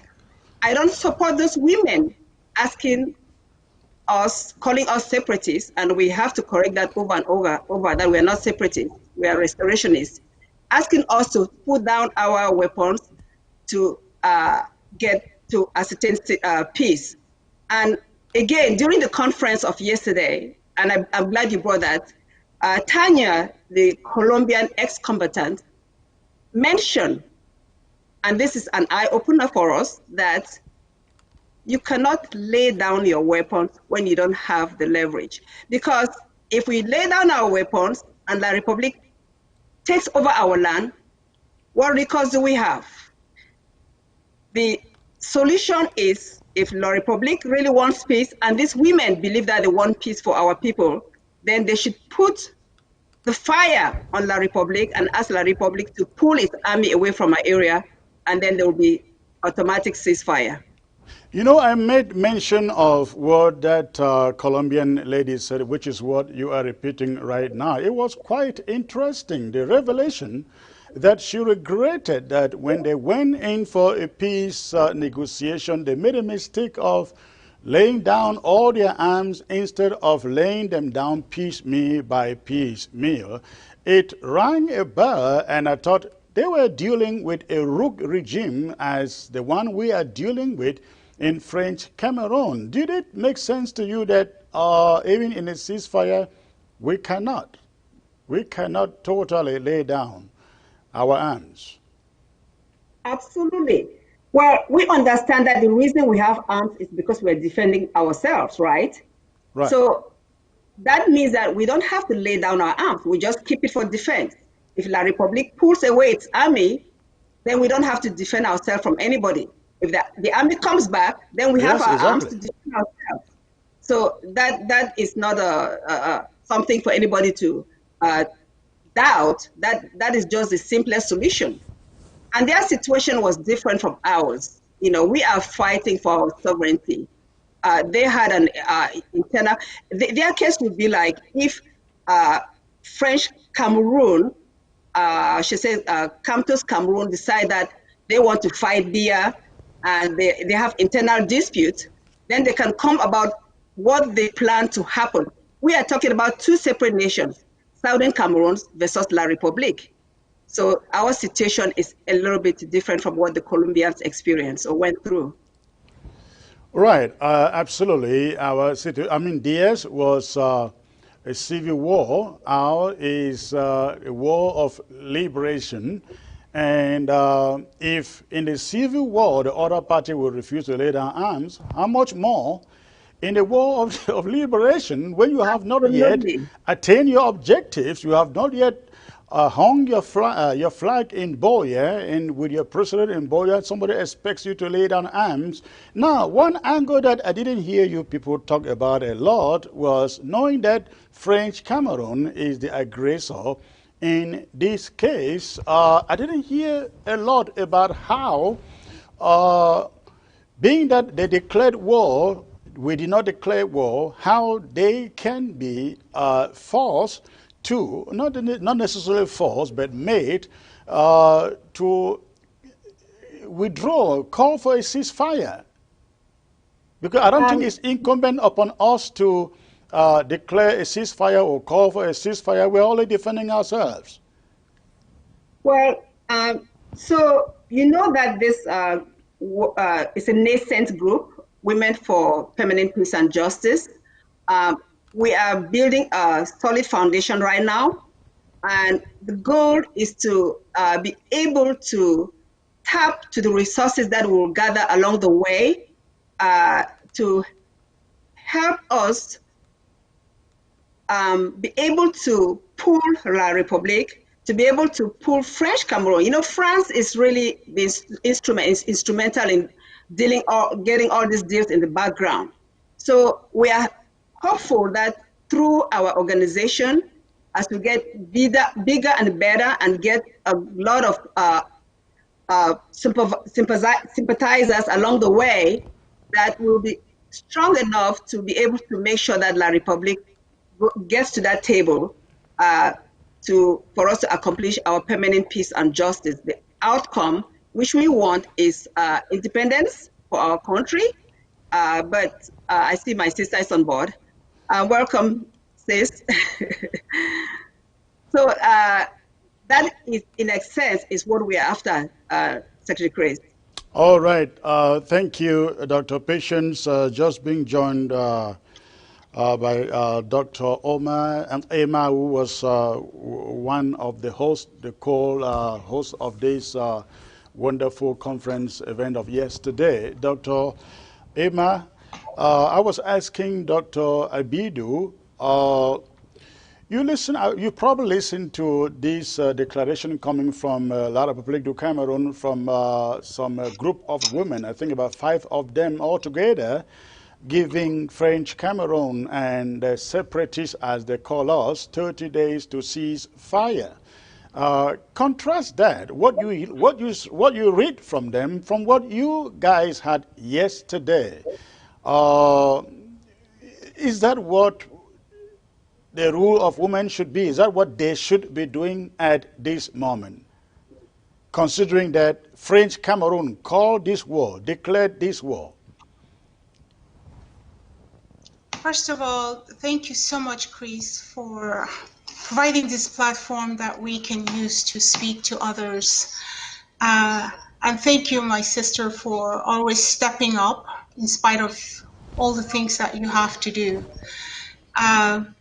Let me start by saying that no one woman can call out what women facing war ought to be doing. I have seen the letter that went out.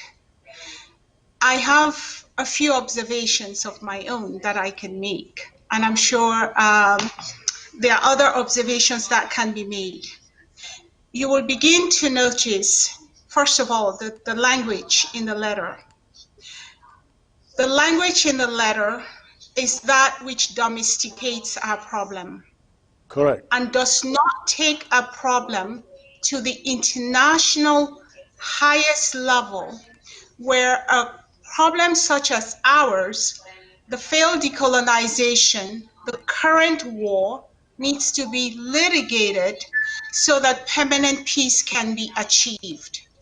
But let me leave what others are doing and use this opportunity to appeal to women who are hearing my voice, those faceless, voiceless women, as we say, who are currently in the thick of war, that we came together to advocate and amplify their voices and take the crisis that they're currently facing to the international level, to the highest level that we can, so this problem can be solved with a permanent positive peace. Not again, as we have decried on this platform, a peace that is given out by decree from the perpetrator of this 4-year humanitarian catastrophe that has been described as Rwanda in slow motion. So that letter We can spend time debating its merits or demerits, whether it's a collection of women who have come together or not. We see that the language is that of appeasing Yaoundé to prescribe a solution for a war that is causing our mothers and daughters to live in the forest. So that's where I come from when I look at these types of things. And to say that we need to take a case to the highest level at the international level and advocate for women and advocate to bring other women along. Chris, you would notice that most of the time we've spent talking to ourselves. We've done a lot of that. We have talked enough amongst ourselves that a whole industry has mushroomed for a single purpose of maintaining division as opposed to promoting what's going on.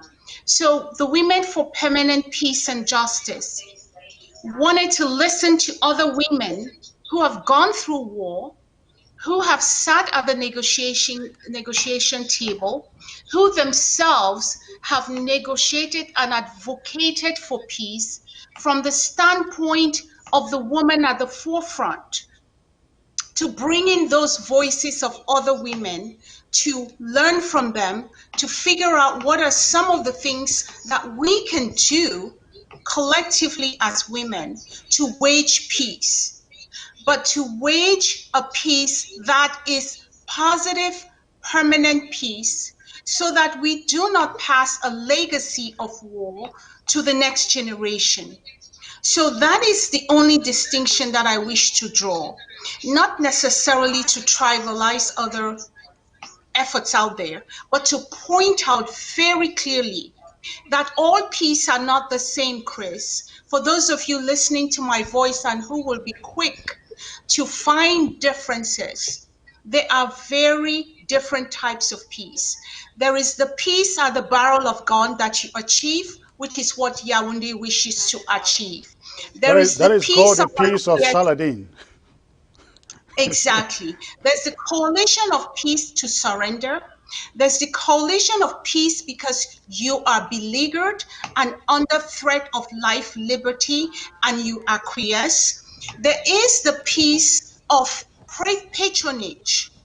And one thing that I wish to point out is that there is the patriarchy mechanism solidly in place in our culture, where the men gather the women together and ensure that we play in their sandboxes. Are you including me as a man? I know all men are going to jump up and try and defend themselves. All right. But I'm calling out, as my sister on this platform has called out to all the women, that we need to come out of that patriarchy, come out of the sandboxes of the men who create the wars, and we bear the brunt. Those of our sisters, voiceless and faceless, that we are advocating for their behalf, they play in their sandboxes for power and politics. When peace is called, some of them stand out the peace process for power games. Others, like La République, continues to kill our families and play the politics to maintain the status quo. So we are appealing to women to come out of the men's sandboxes so we can advocate as peace advocates to end the war today, not 10, not 20 years later. And that's why you'll hear my sister here, Pei, and myself, and many other women under the banner of Women for Permanent Peace and Justice are saying, we cannot wait and be labeled those English-speaking people, those no-so, those Northwest and Southwest regions of a thing called Cameroon. Meanwhile, we understand the truth cannot be bent to people's will. The truth is resistant. So, my sisters, what kind of peace do you want to wage? A peace that promotes a legacy of war, or a peace that says we have grown up 60 years hence? Isn't it old enough to accept that we have learned a truth and not be ashamed that today we are asserting ourselves in the power of that truth that we cannot accept solutions that do not go to the genuine questions, the root problems. Therefore, the women who have come together and with the church, I want to say they are still domesticating our problems and waiting for the perpetrator to give the solution. Meanwhile, there is a table that is there, and La République is refusing to come to that table. What they ought to be asking the government of Cameroon is, what are you afraid of? Join the women who are saying permanent peace, permanent positive peace. We cannot pray this war away. We cannot vex it away. We cannot numb ourselves to it. Neither can we turn away from the social media. And it's not my thing. It's not my pace thing. It is war, and it's affecting everybody. All right, great. You know, the question that many are asking right now is, after such a great conference yesterday, and again, congratulations both of you for the great team you pulled together. At that conference, it was quite educative, the guests that you brought in there. So the question is, what next? What next after such a great conference you put out yesterday? What did you learn that you are going to carry forward with from there? Both of you, let me start with Dr. Patience. Yes, that is a fantastic question. And the answer lies with what we're planning to do. We are waging permanent peace and justice. And to get there, we have some steps to take along the way. We believe that the first thing is to get all the women on board. My sister just mentioned that in most cases, men cause the war, and we as women, we suffer the brunt of the war. So the first thing really is to get every single woman out there who believes in peace and justice to be a member of our association or our group. If we can get all women, even those who say that you're thing, those who do not believe in the Ambazonian dream, but they believe in peace. This is the time to join Women for Peace and Justice to have their voice heard. When we get a very big group that embodies every voice, the voices in the diaspora, the voices in ground one, the voices in ground zero, then we have a platform to use our strength to further our job to recognize, to achieve our goal. There are certain things that we may not want to disclose here at this platform, and I'm sure my sister will also agree with me that we have enemies listening. We have La République, we have France listening. We cannot disclose everything here, but we believe that this is going to be a momentous group to be able to help our embattled people achieve the outcome of permanent peace. She also mentioned that she already went through the different types of peace that we have out there. We don't want a compromise. Peace that is achieved through compromise is not long-standing. We want permanent peace. So in short, to answer your question, Secretary Chris, the what next is, first of all, to get the organization as big and strong and as powerful as possible, to make connections with other international organizations that will assist us in our goals. Naima, I'm sure you have a lot to add to this. Go ahead, please. I think you articulated it very well. Let me start and I'll end up in pidgin. So, Women for Permanent Peace and Justice brought together, as I said, Chris, women who have gone through what we are currently experiencing and come out at the other end with societies that they are currently building, some still in transition. And so we got women who experience we can learn from to say, what is it that we can do with the knowledge that we have? We got them from Sudan, who were fighting with South Sudan. And today they have the independent nation of South Sudan with the peace process that the women are solidly involved in and working to strengthen their society. We brought women from the Achenese Revolution who are now part of an fully autonomous region of Indonesia.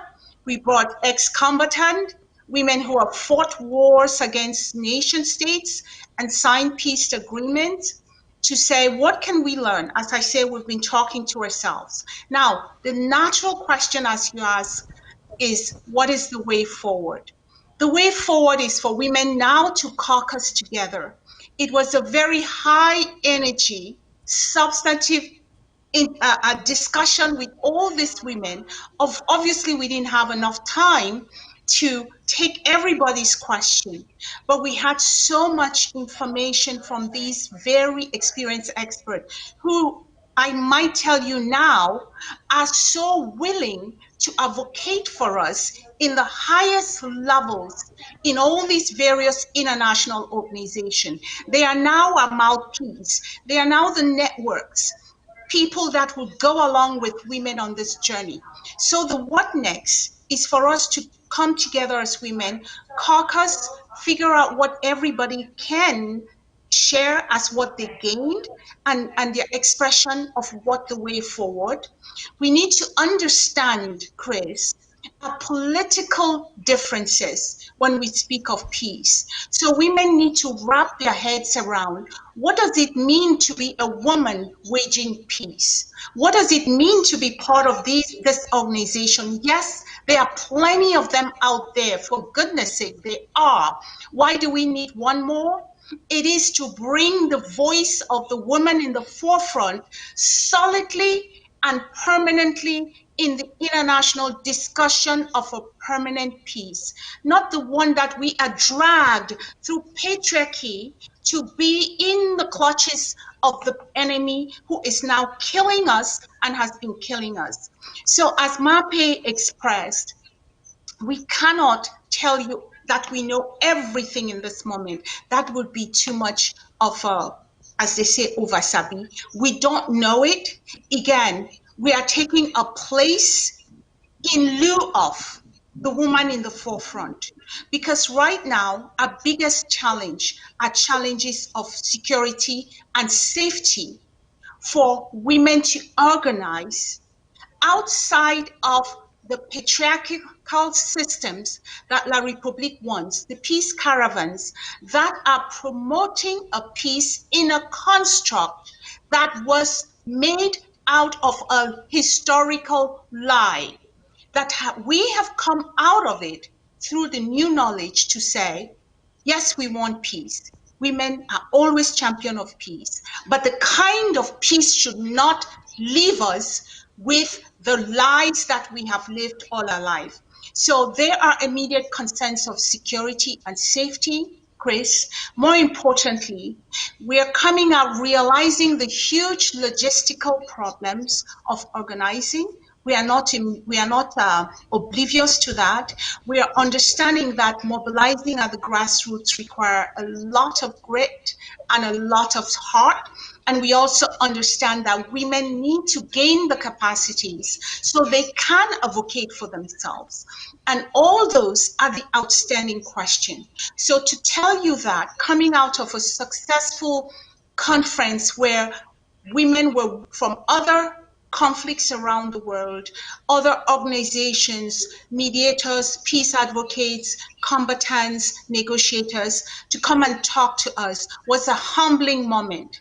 If you tuned into this conference and you did not appreciate what it means to go from war to peace, then you probably don't know what you're doing. So I am saying simply to my mothers and sisters and aunties out there, that my sister them, there is something to be said to put out press releases. There's something to be said to form alliances. But we shouldn't do them just so that we can be out there. We should be very conversant as to what it is that we hope is the outcome of what we are building these alliances for. Are we building them to yoke us back to the oppressor? or are we building it so that we can be focused and achieve our sovereignty, so that we can now engage in relationships with others that is based on a collective human dignity, not that which relegates us. I start for pidgin and for English. Not be the one we keep we like servants and second-class citizens. It is not funny. This is a question of 60 years of indoctrination that we are working our way out of. It is challenging. I recognize the starts are going to be false. It's going to ebb and flow, but we are begging, especially women, we can do great things. In coming together, let's just understand clarity, the political difference when we speak of peace. There is one that yokes us to the enemy in a worse way, and there's one that gives us our human dignity back and our sovereignty. Let's have clarity around that. And I invite Mama Midem, my sister them, and my aunties, that if we are not with you, it's because we are concerned for your safety and security. Right now, you are under siege, but we are doing this and taking this place instead of you. At the right time, there is a space and place for you All to right. advocate and tell the world All right. what has happened to you. Thank you. Thank you for that. Yes, briefly, 50 seconds if possible. I want to open the phone lines for 5 minutes, get some callers to, if they have any question for you ladies.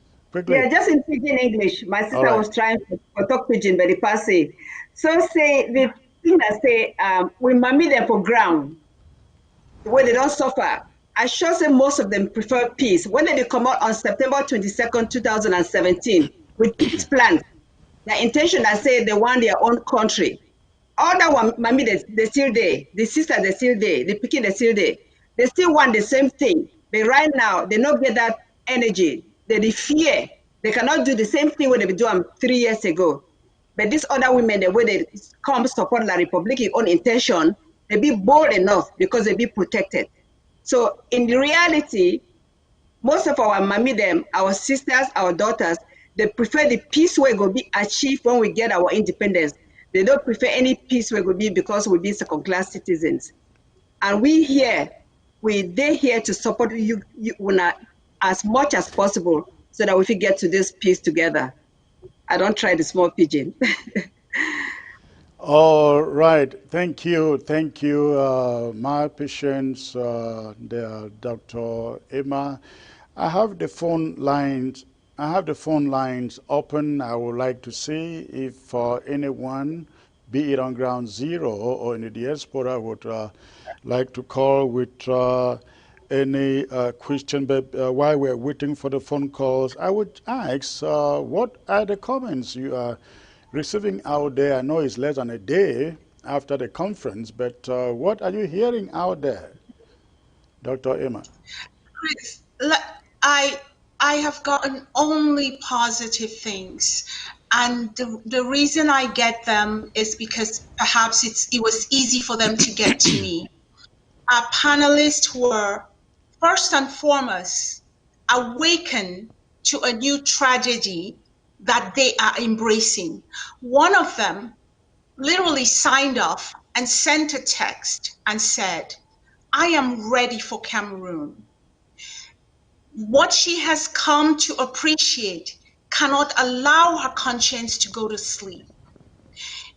The participants, our brothers and sisters, the students from the university that Dr. Caroline Hellman teaches, who listened in, sent in text and said, this is an area that they have to learn more. As I was telling another student, it's an area rich in research, but good luck trying to dissect some of the things going on. So a lot of positive feedback. The women are energized. The women recognize and are humbled by the enormity of what they're about to set upon. And we are now at the position where, comments or not, we need to really reflect on all the things we think we know, all the experiences from this lady, and ask ourselves some hard questions. Especially, I say, the humbling experience when you say you are advocating for somebody else, especially someone who cannot now speak for themselves. So the reaction has been largely positive. These women are really, really committed to us. They want to ask more questions themselves. They want to understand what they can do. Some have even sent in their contributions. I was happy to see that. And they're literally saying, thank you for bringing this to my attention. I All have right. heard a little bit, but not much. Sorry, I will cut you off there. We are running against the time now. Yes, Dr. Patience? Secretary, please, I'm sorry. Briefly. You asked that question, and I have this that I have Hold to on, read. please. One of the people that witnessed that came to the program yesterday just sent me this text message. Very brief. Dr. Patience, I am so humbled by your work yesterday. I signed into the Zoom meeting a bit late due to other commitments, but something told me I must attend, and I thank that something because I needed to be there. I will speak of your team and your work professionally as I move forward. I believe this Friday's meeting, well, that's something else. She said that she belongs to a group that also deals with murdered children, and that because of what she has experienced, she's going to get our project further. So in essence, there are international friends that we've made from this conference will push us further. It's a kind of long text message that he sent. I don't feel I should read everything, but All to answer right. your question, very positive comments. All right. Thank you. Let's get to a caller from Ground Zero. Hello, sir. Good evening, Secretary Chris. Good evening, sir. May I know where you are calling from, please? I'm calling from the Northern Zone, to be precise, in Tarikon. Okay, Northern Zone, precisely in Tarikon. Yes, sir. What is going on there today? No, everything is okay. We observe goes down as usual, but there is one thing I want to point out. Okay. Quickly, 1 minute. I think I appreciate the relaxation that the interim government have put on the lockdown, but I think the population of the Northern Zone, especially the Bamenda town, they are getting tired and stressed out. I overheard some ladies around, they are complaining of threatening to even rally and protest about this lockdown taking place only in the Northern Zone. So I don't know. They're like saying that this AMBAZONIA issue was not just for the Northern Zone.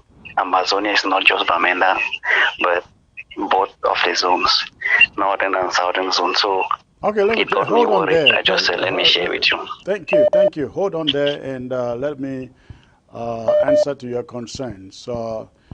Restrictions were passed on Okada riders and taxi drivers in Bamenda. And Bamenda decided to empathize with the Okada riders and taxi drivers by locking down. I don't know why somebody expects that all of AMBAZONIA should be locked down. If you are complaining that this is a little bit inconveniencing, everybody else should get involved. A few months ago, about a month ago, hold on, about a month ago, the colonial officers in Kumba shut down people's shops. What did the interim government do?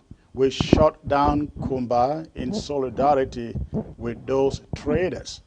The same thing has happened in Bamenda, and Bamenda is being shut down. Why do you think that it should now be an AMBAZONIA thing for everybody should be shut down? We understand the inconveniences, but don't say that, oh, every place else should be shut down. If need be, that will be done. But until then, we're not going to do that. So I hope you understand where we are coming from. But thank you for the calling, because we don't want to... Listen, we're not going to debate... Hold on. Hello? Hello? Yeah, I'm getting you. All right, listen, we're not going to debate that. That is just the way that it is. If need be, all of AMBAZONIA will come in, but we have not seen the need yet. Okay, thank you for the call. All right. Okay, let's get to the next caller. I hope the next caller is talking to this woman here. Hello, sir. Hello. Hello. Hello, Dr. Chris. Good evening. Good evening, sir. I can barely hear you. Can you raise your voice a little bit, please? Yeah. Good evening, sir. Good evening, sir. Where are you calling from? Good evening. Can you hear me? Yes, I can hear you now. Where are you calling from? Bamenda. From Bamenda. Okay. What is your From contribution, Bamenda, sir? Yeah, greetings to those amazing Amazonians, first of all. Okay. The two doctors. Greeting the two doctors, okay? So I'm calling because I just heard what Yes. I'm calling because I just heard what... I'm calling from Bamenda. So I could say... Hello? Yes, I can hear you. Go on. Hello, sir? Yes, I'm hearing you. Go on. Yes, I'm calling in response to the last caller. What he is saying there sounds to me like the work of black legs. Straight up. It's completely unrealistic. Well, but there's no problem. This is the way we observed the lockdown last week. It was complete. The observation was complete. Yes. So what that guy is saying, I don't know where he's taking that stuff from. That is his fabrication. The work of some, you know how these criminals came out. Maybe they have come in and they are trying to rally a few criminals to come out and say they want to march against the lockdown. No. Well, if the women want to march against the lockdown, they are free to come out. AMBAZONIA, it will be a free country where everybody is free to express his or her views. Not at this stage, sir. Not at this stage, sir. Okay. Not at this stage. We have lost more than 15,000 people. We have lost more than 500 villages and so on. We are ready to pay any price to get evil out of our territory. So, what we are doing, the lockdown is an imperative, a necessary moment. All right. Thank you. Thank you. So Thank you. come out and say, yes. Thank you. Thank you for the call. Appreciate it. You have a great day, sir. All right. The next caller is T Grand Zero. Hello, sir.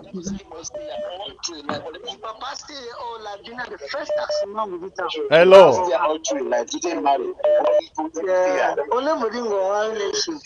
Hello. Hello. The boy came with me the other day. Talk say, well, hello. Hello. Hello. Yes. Hello. Can you turn down the volume of your TV, please, and focus on the phone? Hello. Good evening, Secretary Chris. Good evening, sir. Where are you calling from? Hello. Yes, I can hear you. Where are you calling from? Good evening, Secretary Chris. Hello. Good evening, Secretary Chris. Good evening, sir. I can hear you. Hello? Where are you calling from? Yes. Hello. Hello. Yes, I'm calling from Ground Zero. Okay. Precisely in Bamenda. Okay, and what is your contribution, sir? Hello? What is your contribution? My contribution is that I am very happy for the program and Bamenda is grounded down. But I have one problem. You people should struggle and we have launchers on the ground. We have the topography to take these people all down. We need launchers. Okay. That's the truth. I'm telling you, we'll take them down in 2 days, they'll go out. I like your courage. Hello, Secretary Chris. I like your courage. That is what we want now on the ground. If we have launchers, we have the topography to take them down. It's not a matter of 2 days, they will go down. I've been trying to get to you, I could not. Now you got me here. Hello, Secretary Chris. Yes, I'm hearing you. They are finished. They are finished. They have nothing to say. They are finished. We need launchers. All right. Thank you. Thank you. Launchers on the ground. Thank you. I guess instead of giving us 10 AKs, give us launchers. We give you 1 week, everything is finished. All right. Thank you. Thank you. I hear that, and that should tell them we're not laying down arms or going for any ceasefire, right? No, we are not going to lay them. No matter whatsoever they are, we are not going to lay them down. All Till right. they go to the negotiation table, but we need launchers. As I'm telling you, beg me. If we have launchers on the ground, give them 1 week. in the northern zone, they have gone out because we have the topography to take them up. We have hills and mountains. All right, all right. Thank you. You guys remain safe, okay? Thank you, Secretary Chris. All right. Okay. Who is this now? This is still ground zero. Hello, sir. Hello. Hello. Hello. Hello. Good evening, Secretary Chris. Good evening, sir. Yeah, I have a question to the two ladies in the studio. I think Dr. Emma and all of that. I don't know one like Dr. Emma. Dr. Emma I and have a Dr. question to the two of them. Yes. Yes, I congratulate the two doctors, and to ask them this question. The conference that took place yesterday, what would be the fruitfulness of that conference as regards the struggle of the people of the Southern Cameroon? And again, let me just ask this question. How sure are they to push this particular, the two people, that's AMBAZONIA and the Republic of Cameroon, to go to the table of negotiation? Because if I should understand them, it looks like one of the persons are recalcitrant of going to the table. What criteria are they going to use as of the conference they had yesterday to push these people on the table? And what would it be as the fruitfulness to the people of back at home? I guess you are asking. I guess you are asking what they learned from that conference and how is it going to benefit the struggle to bring French Cameroon to the table, negotiation table. Exactly. That is what I'm really out to ask them. All right. And you know they cannot divulge their secrets here on the public media, right? Okay. Thank you very much. But will it be fruitful? So that people should be having some hope and some freeness in mind, because there are people that I will allow them to I will allow them to answer, but you should know that in a conflict like ours, many conferences take place before solutions, right? Right. Yeah, I know. All right. Thanks for the call. Let me give them let me give them 50 seconds each to respond to you. Thank you for the call. Okay, thank you very much, Chris. All right. I see, Dr. Emma, you want to say something. I am smiling because to be serious would not be an option. The gentleman caller, thank you so much for your call. These are very, very pertinent questions. What next? Why hold the conference? How is it going to change the life of the people on the ground currently facing the barrel of the gun? Are we sitting in our comfort and holding conferences? What does that do? That was exactly the question that the Women for Permanent Peace and Justice said, that we do not want these things of boardrooms. We want the issues of ground zero, front and center, at the highest level. Our goal is to give hope, however little, as women waging peace, to take maximum pressure to be brought on La République du Cameroun. We did not take up guns. We are making the case for friends. And if all women join us, we will gain more friends on this difficult journey, to wage a singular agenda, absent of all the quarreling. Because who does not want peace? Let them stand up and raise their hand. When we say we want peace and permanent peace, and we take on the kinds of friends that we believe women have the capability to draw onto themselves, we would go to no end to bring the pressure that is required to cease the hostilities, to get the parties first on the table, so we start speaking, so the guns stop blazing. But if we spend our time in the politics of personality, the politics of bright lights, and who does what and power play, we will not be putting the pressure, using all international instruments at our disposal, all corridors we can walk to bring pressure. We are not trivializing or making trivial any effort that is going on already in this direction. We're simply saying, as women, we have the capacity, we have the ability, and we have the ability to bring hope when it looks futile.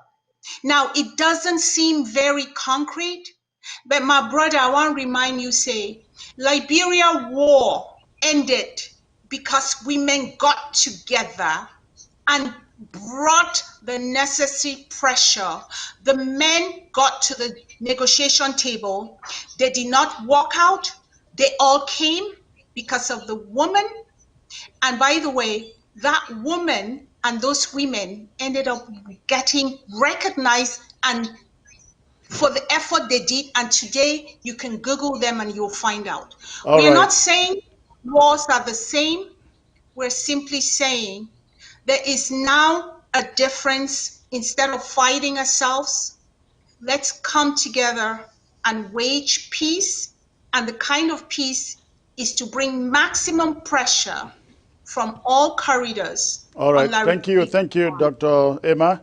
Let's take the last caller, and then I will allow Dr. Patience make the last word, and then we'll call it a day. Hello, sir. Hello. Yeah, hello, Secretary, please. Yes, sir. Good evening. Where are you calling from? Yeah, I'm calling the Northern Zone. Okay. Yes, go ahead. What is your contribution? My contribution, I want to talk specifically about Maurice Kamto, what is going to take place tomorrow. Okay, 1 minute, sir. You 1 know, minute. La République de France are doing everything possible to reciprocate their strategy. So they're using Kamto the same time they're using La République. You know, their sense is that if La République fails. Hello? Hello? Well, we lost that caller, ladies and gentlemen, and we're going to end the call. Let me opine a little bit on Kamto from a woman's perspective. I don't know very if my briefly, sister here. Very briefly. Very brief. I have 1 minute to go. Yes, go on, please. Chris, this is the clearest case where the white man would say you appropriated something for yourself. In local language, it's called stealing. What the people across the Mongo are doing, they have stole the pain and suffering of all of Southern Cameroonians, Ambazonians, who came out in their masses September 22nd, and La République took out its gunship helicopters and started mowing down our sons, our mothers, and our daughters. And how convenient for Mr. Kamto to appropriate, to steal the sympathies that run towards us yet again for the benefit of what they want to do within the construct of a lie that they've created called one and indivisible.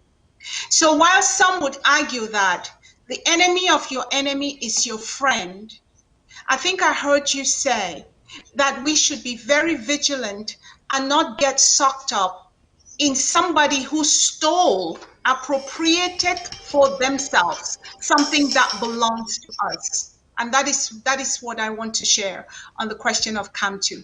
What La République does is not our business, but we remain vigilant, because in war, as in love, who is on the other side should be of interest to you. But it's sad that on the one significant date, since all other dates, where blood was shed and masses of Southern Cameroonians, Ambazonia, resoundingly said they have broken the yoke from La République.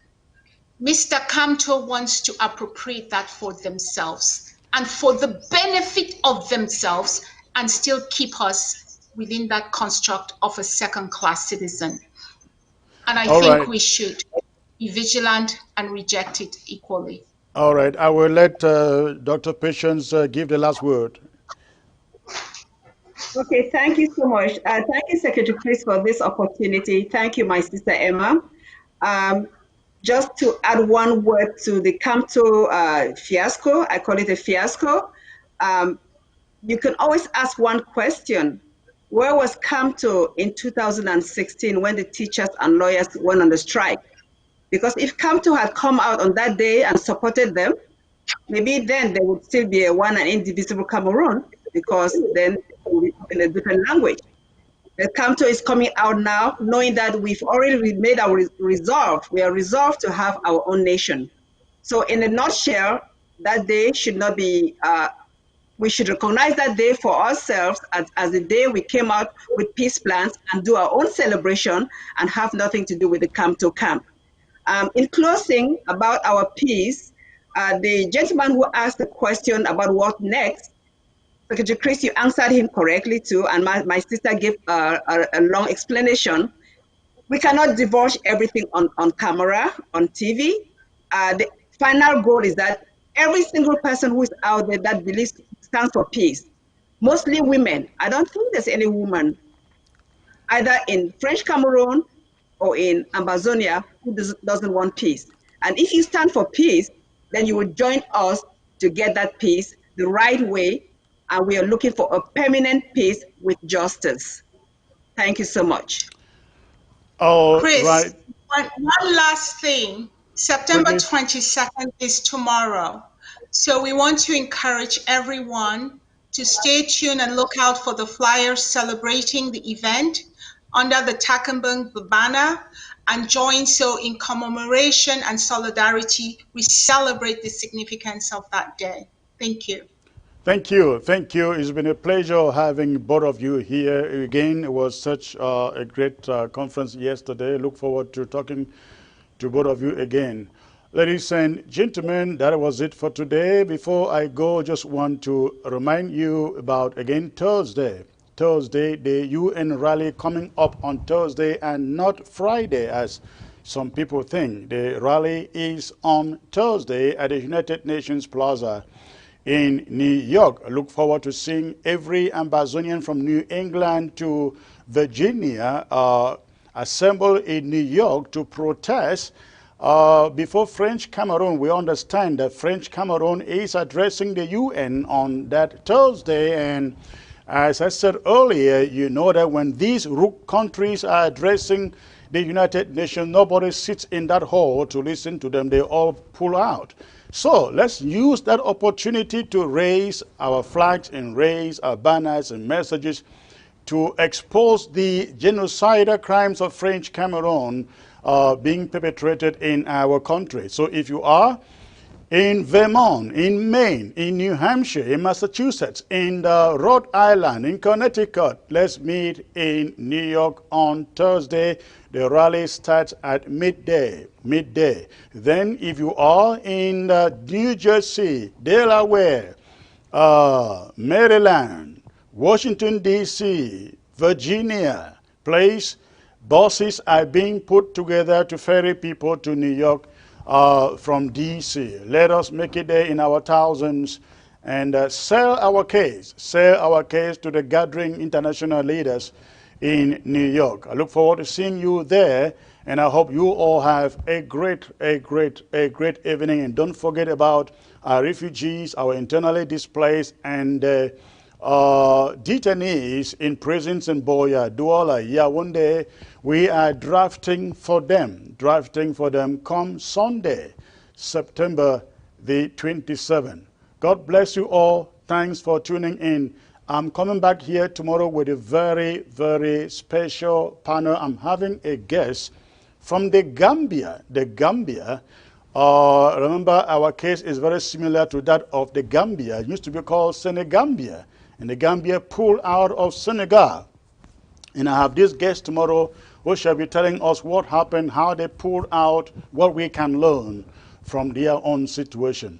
That is for tomorrow. I hope you all tune in tomorrow for the broadcast. Again, it was a pleasure being here with you, and God bless you all, and good night.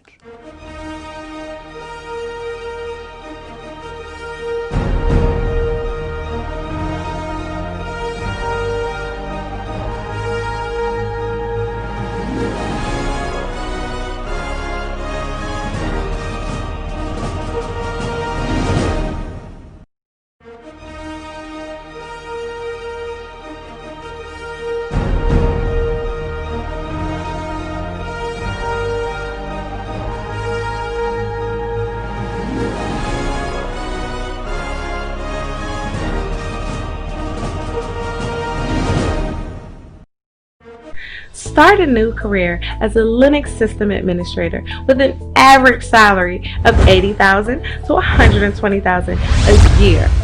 Dynamic Tech Academy has transformed many lives for the better through our 6-month Linux program. We are so excited to announce that we are adding DevOps course and Red Hat certification at no charge, which will make students more competitive.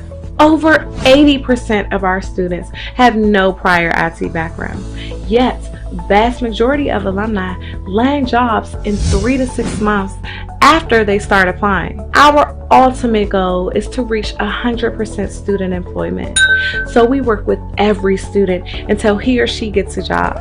Upon successful completion of the course, we will provide resume building, interview preparation, and job placement assistance. With the Linux course, you get more than 300 hours of in-depth training, and you get to learn from experienced instructors. By the end of the program, our students can be Red Hat certified if they choose. Our alumni work in companies, both government and private companies in the USA, Canada, and even Europe. Want to learn more about the program? You can contact us at info@dynamicdmv.com, or you can call us at 240-604-9505, or you can call us at 240-423-7865. And you can also visit us at www.dynamictechdmv.com. If you are interested in online classes, please register on our website. That's once again www.dynamictechdmv.com.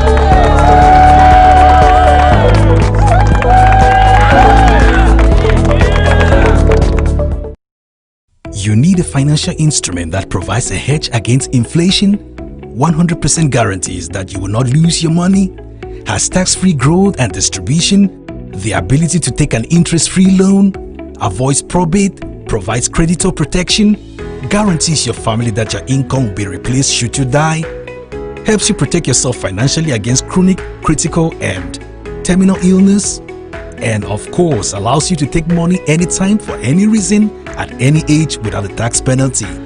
You need only as little as $50 to invest per month. Contact Irene Fombo.